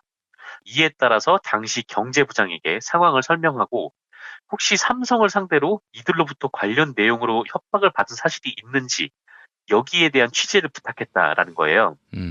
여기까지는 뭐 그럴 수 있는데 근데 이 얘기는 자기가 삼성 연락처를 알려주고 중재 역할을 한 것이 아니라는 얘기이기도 하죠. 근데 문제는 녹취록에 삼성과 접촉을 시키고 있는 내용이 있어요. 그래서 이게 해명하고 핀트가 좀 어긋나는데 아니 그럼 대체 그냥 삼성 쪽에 그거를 확인해 볼 생각이었으면 대체 왜 제보자들한테 이 삼성한테 연락해보라고 얘기를 했냐라고 질문이 나올 법하니까 거기에 대해서도 류재용이 설명을 하는데 이렇게 얘기를 합니다. 경제부장의 확인 취재 결과 삼성은 처음에는 황당한 내용으로 범죄 집단이나 다름없다는 반응을 보였고 이후 만날 필요성도 못 느끼지만 그들이 계속 만나겠다고 하면 연락처를 줘도 무방하다는 반응을 보였다고 전해들었다. 그래서 저는 삼성을 직접 접촉하진 않았지만 이런 정황을 갖고 녹취록에 나온 대로 제보자와 대화를 나눴던 것이다. 라는 얘기입니다. 예. 근데 이게 말이 안 되는 게 그러니까 삼성이 이렇게 얘기했다는 거 아니에요. 아 얘네 좀 황당하네. 얘네 범죄자 집단이야. 뭐 이렇게 얘기를 했다는 건데 그래서 이제 YTN이 연결시켜 줄까요? 그랬더니 아 얘네 범죄자 집단이야 하던 삼성이 그럼 연결시켜 주세요 라고 얘기를 했다는 거잖아요. 이게 지금 논리적으로 설명이 안 되는 거죠. 예. 그리고 자기는 양측의 연락처를 주지 않았다라고 주장합니다. 그러니까 제보자들한테 삼성 연락처를 주지 않았고 삼성에도 제보자들의 연락처를 주지 않았다라고 주장을 하는데 하지만 류재용은 이 뉴스타파와의 인터뷰에서 이렇게 얘기를 했어요. 이인용 전 삼성전자 사장 연락처를 받아서 제보자들에게 전해준 것 같기도 하고 왜냐하면 제보자가 삼성 이인용과 통화하고 싶다고 했다. 제가 경제부에서 번호를 받아서 줬을 것 같다. 이런 얘기를 합니다. 예. 이거를 헷갈릴 리가 없잖아요. 그러니까 자기가 연락처를 줬는지 안 줬는지 당시 그 보도 자체가 가지고 있는 굉장한 무게가 있기 때문에 그냥 일반적인 제보, 뭐 그냥 넘길 수 있는 제보 뭐 이런 게 아니잖아요. 그래서 이거를 기억 못한다는 것 자체가 좀 더 황당한데 어쨌건 이 류재용의 이 황당한 해명이 계속적으로 쭉 이어지다가 그래도 보면은 건질 부분이 하나 있기는 해요. 이 류재용의 해명에 대해서요. 이게 뭐냐면 류재용이 이렇게 얘기를 합니다. 이 사회부장으로서 저는 회사의 결정에 따라 이 일을 처리하는 과정에서 일부 오해를 살 수 있는 말을 했을 수는 있으나 기자로서 지켜야 할 취재윤리를 지키려 최선을 다했다. 라는 대목이 있어요. 그런 얘기를 사실 남이 해줘야 되는데 지가 얘기하니까 이게 굉장히 민망해요. 한마디로. 그렇죠. 근데 여기서 이제 핵심은 회사 지시를 받아서 했다고 했어요. 그러니까 회사 지시로 이 행위를 했다라는 거죠. 이때가 조준희 사장 시절이었는데 조준희도 이 장충기에게 문자를 보낸 사람 중 한 명입니다. 언론인 시절에요. YTN 사장 시절에. 근데 아마 그 삼성물산 그리고 제일모직 합병 때였을 거예요. 그때 조준희가 장충기한테 문자를 이렇게 보냈는데 존경하는 사장님 경아드립니다. 라는 문자를 보냈었어요. 그러니까 언론사 사장이 이제 기업 사장한테 경아드린다. 뭐 이런 뭐 왕정시대에나 쓰던 용어를 쓴 거죠. 그래서 이제 그 전국언론노조 YTN 지부는 이 사건을 조준희와 간부들의 지시가 있었고 그 행동대장으로 류재용이 역할을 한 거다라고 지금 주장을 하고 있더라고요. 그리고 이후에 지금 류재용이 그 사건 이후에 인사팀장 그리고 기획조절실장으로 영전을 했다라는 거죠. 그래서 이제 박진수 지부장이 오늘 TBS 김어준의 뉴스공장에 나와서 이렇게 얘기를 하셨는데 예. 본인의 입장문에 그렇게 나왔기 때문에 뭐 회사 지시를 받고 했다라는 얘기가 나왔기 때문에 그렇다면 이건 조준희 사장뿐 아니라 당시 주요 간부들이 알고 조직적으로 움직였고 거기에 이제 행동대장이 류재용 실장 아니었느냐 뭐 이렇게 추정이 된다 이렇게 주장을 했습니다. 그래서 본인의 해명 때문에 이게 사안이 생각보다 더 커질 수도 있을 것 같아요. 그래서 과거 정말 조준희가 그런 지시를 했는지 YTN에서 대체 어떤 사람들이 지시를 했는지 결정을 했는지 그리고 그 사람들은 지금 최남수 체제에서 남겨져 있는지 이 부분도 좀 알아내야 되는 거죠. 예. 하나만 좀 말씀드리면 지금 최남수는 노사가 공동으로 조사위원회를 구성하자라고 하고 있더라고요. 아니 근데 이미 보도는 나왔고 녹취록까지 나왔는데 지금 조사를 하는 게 의미가 전혀 없잖아요. 지금 이 상황에서는 일단 유재용이 간부기 때문에 이 사람을 대기 발령을 시키고 그다음에 징계 절차를 착수를 하는 게 맞는데 최남수 쪽에서는 유재용을 진상조사를 먼저 하자. 그러니까 시간을 좀 끌겠다라는 얘기인 것 같습니다. 그래서 노조는 지금 반대는 하고 있고요. 예. 지금 뭐 YTN은 파업은 계속 이어지고 있고 그런 상황이 지속이 되고 있습니다. 차라리 유재용 씨가 야 너희들 월급이 어디서 나오냐? 광고에서 나오는 거다. 그래서 내가 삼성으로부터 좀 쓰레기짓 좀 했다. 돌 던지려면 돌 던져라. 이렇게 얘기했다면 차라리 반발할 사람이 없었을 텐데 뭐 괜하게 뭐 지가 취재했다, 뭐 기자윤리에 위배되지 않는다 이런 얘기를 하니까 말이죠. 그렇죠. 또 회사 지시받고 했다라는 거 보면은 자기가 이제 짊어지고 가지 않겠다라는 의미 같기도 하고요. 네. 하여튼 한심합니다. 예. 네. 자, 정상근 기자님 오늘 말씀 잘 들었습니다. 네, 감사합니다.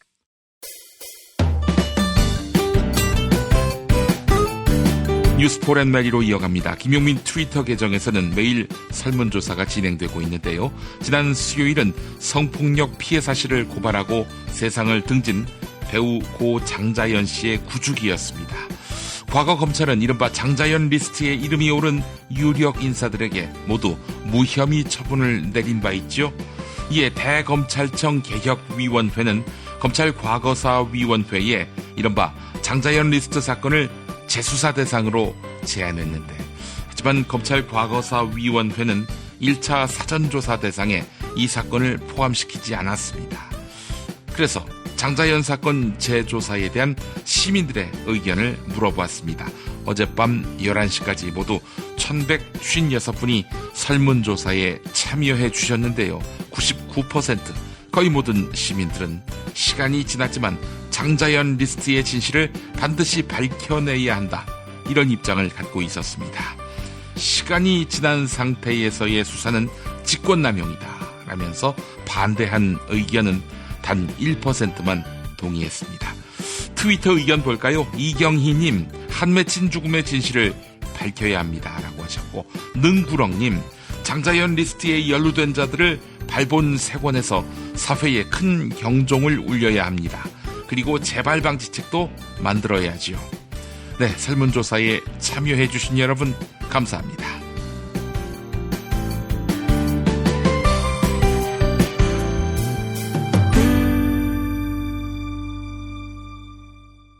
김용민 브리핑, 뉴스기 능력평가 정답 맞으신 분들입니다. 어제 문제는 MBC의 간판 뉴스 프로그램 이름 맞히는 것이었는데요. 정답 뉴스데스크입니다. 정답자 엔드유니크님 이메일 안 적어주셨네요. 사무실에서 이어폰 끼고 눈치 봐가면서 김용민 브리핑 듣고 있습니다. 제이든124님, 평화를 위해 달려나가는 우리나라가 정말 자랑스럽습니다. 클로징 사연 당첨자 홍이이님입니다. 게시판에 이메일 적어주시면 별을 따다 군과제에서 만든 강릉두부 도넛 보내드립니다.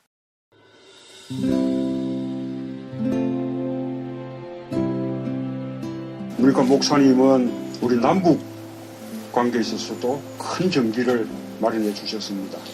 늦봄 문익환 목사 탄생 100주년. 민주화와 통일운동을 위해 11년 4개월간 옥고를 마다하지 않은 행동하는 양심.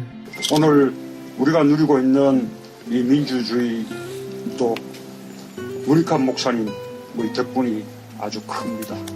그가 24년 동안 살았던 서울 강북구 인수봉로 통일의 집이 6월 1일 문익환 통일의 집 박물관으로 거듭납니다. 사람들이 이렇게 항상 북적북적 이렇게 했던 공간이라 아버지한테만 아니라 우리 모두들한테 굉장히 큰 의미가 있는 통일의 역사를 기억하며 통일의 길을 모색하는 문익환 통일의 집 박물관 기념사업 추진위원으로 함께해 주시겠습니까?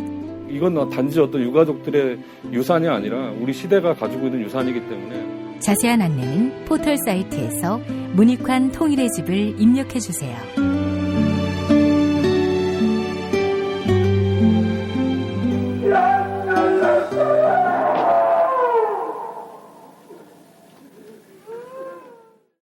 도올 김용옥 선생의 마가복음 강해로 여러분을 초대합니다. 이 마가복음이라는 게 대단히 중요합니다. 왜냐하면 복음서의 원형이기 때문에. 원형. 매주 일요일 아침 11시 서울 서대문구 충정로 20 서울 지하철 충정로역 9번 출구 앞에 있는 벙커원에서 도울과 만나세요. 율법을 믿으시겠다고? 신약이 율법의 완성이라고? 얼어빠질 그따위 기독교 내 입 앞에서 제발 입도 뻥끗 터지지 말아요. 그런 소리들은. 벙커원 교회 일요일 예배를 겸하는 이 자리. 도울이 진리와 생명이었던 예수를 원형 그대로 복원합니다. 그 십자가를 과감하게 걸머지고 돌아가신 예수를 말하지 아니하고 믿으면 너는 금방 축복받을 일만 남았다. 이게 한국 목사들 99%의 거짓말 설교예요. 도울의 마가복음 설교는 따로 녹화 녹음되지 않으며 현장에서만 만나실 수 있습니다. 도울 선생의 마가복음 설교는 2월 4일부터 진행됩니다.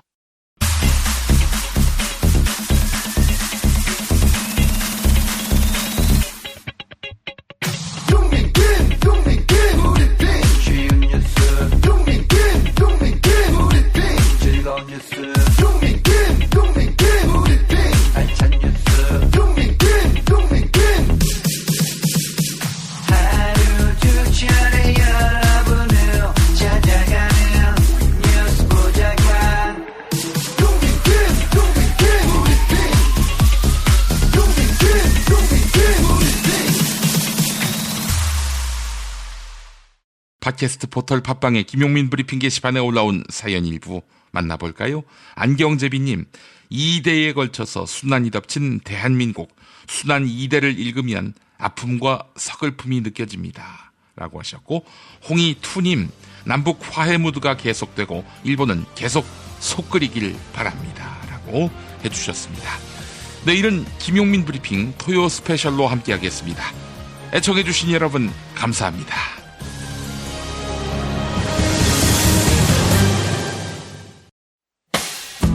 김용민 브리핑과 함께한 시간 어떠셨어요? 다음 시간에도 보다 바르고 알차며 즐거운 정보로 여러분을 찾아가겠습니다. 팟캐스트 포털 팟빵에서 다운로드하기, 구독하기, 별점 주기, 댓글 달기로 응원해주세요. 잊지 마세요. 다운로드하기, 구독하기, 별점 주기, 댓글 달기.